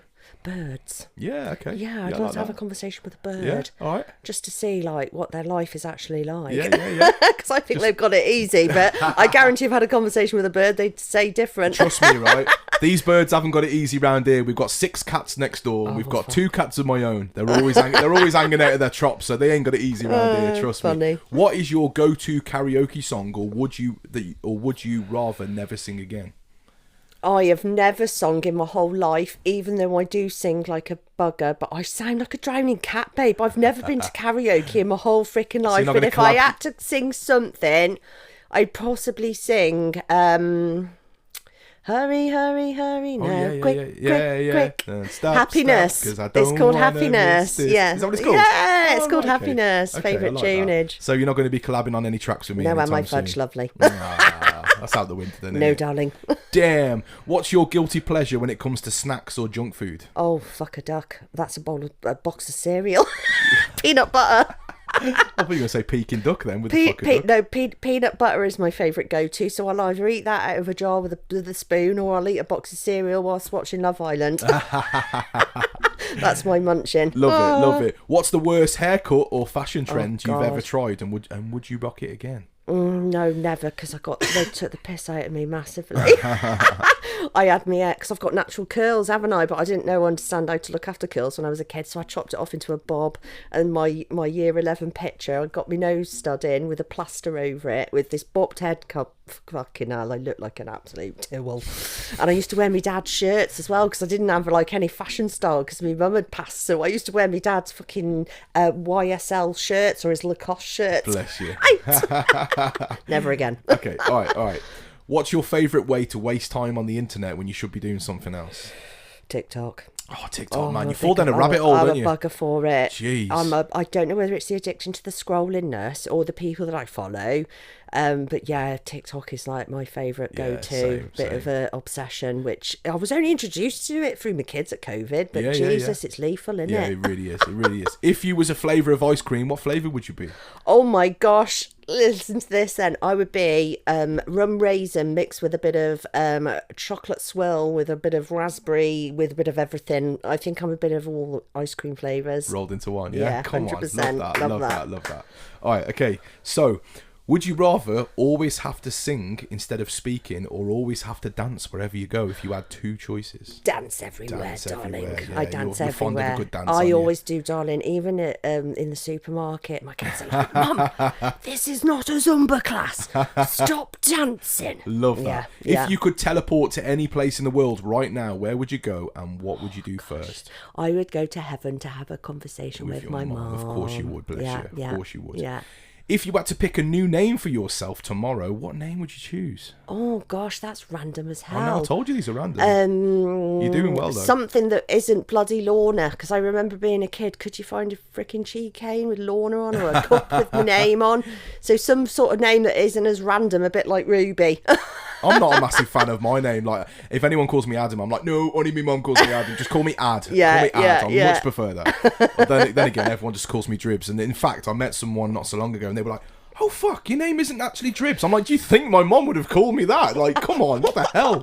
That's funny. It's crazy, isn't it? It's crazy. Funny. I know, it's weird. It's funny, though. What's the most ridiculous thing that you've bought that you totally didn't need, but it made you happy? a Burberry shirt. So my first wage, I went to the dresser shop uptown in Shrewsbury, and I spent like £125 on this Burberry shirt. Boom.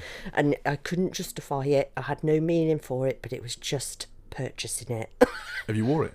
I wore it when I went clubbing in Blackpool, but I gave it to one of my nieces. Did you? Yeah.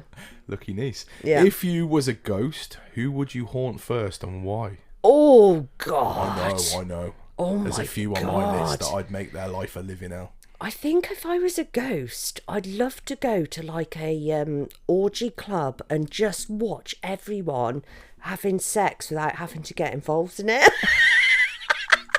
Where else would I go being a ghost? For your own spiritual self? Yeah, just to find out, never tried it in person, but just to see what it's all about. Okay. But I don't know who I'd haunt. I say that to my kids regularly. You do realise when I die, I'm going to haunt you. I say that occasionally when they're misbehaving. All right, okay, let's move on. What's the most unusual place that you've ever fallen asleep, Lorna? Oh my God.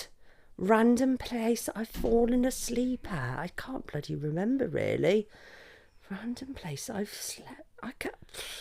Possibly a park bench, maybe a bush. Yep, they're random. It depends on where I've fallen when I've been that drunk. If you could only use one emoji for the rest of your life, which would you choose? Which is your go-to emoji? Yeah.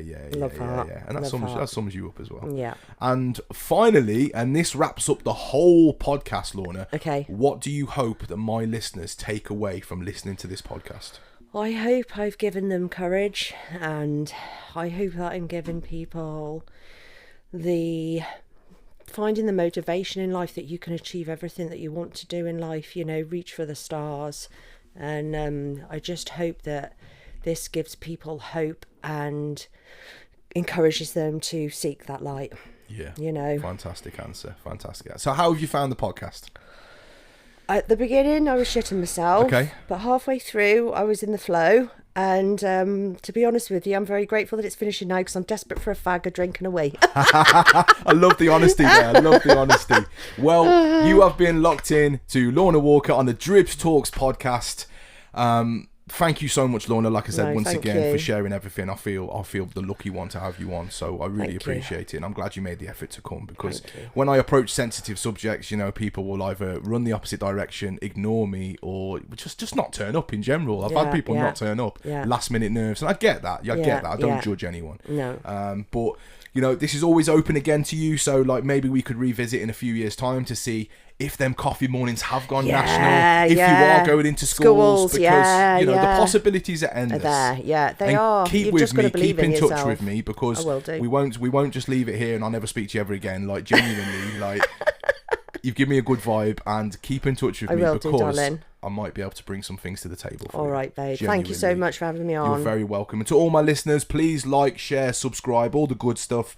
Just by you liking my post, it goes a long way. Trying to fight the algorithms of TikTok, Facebook, Instagram, it's a hard thing in itself, and there's a lot of people doing these podcasts, but I like to think that I stand out from the rest for the realism and the stories that we cover. We've got so many guests to come.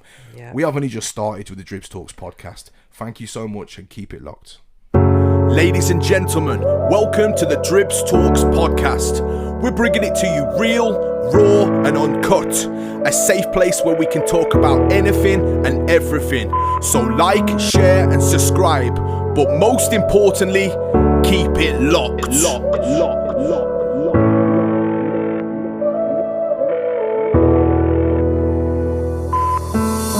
Everything's gonna be just fine. Everything's gonna be okay. Just take one step at a time. That's what the leaflets say.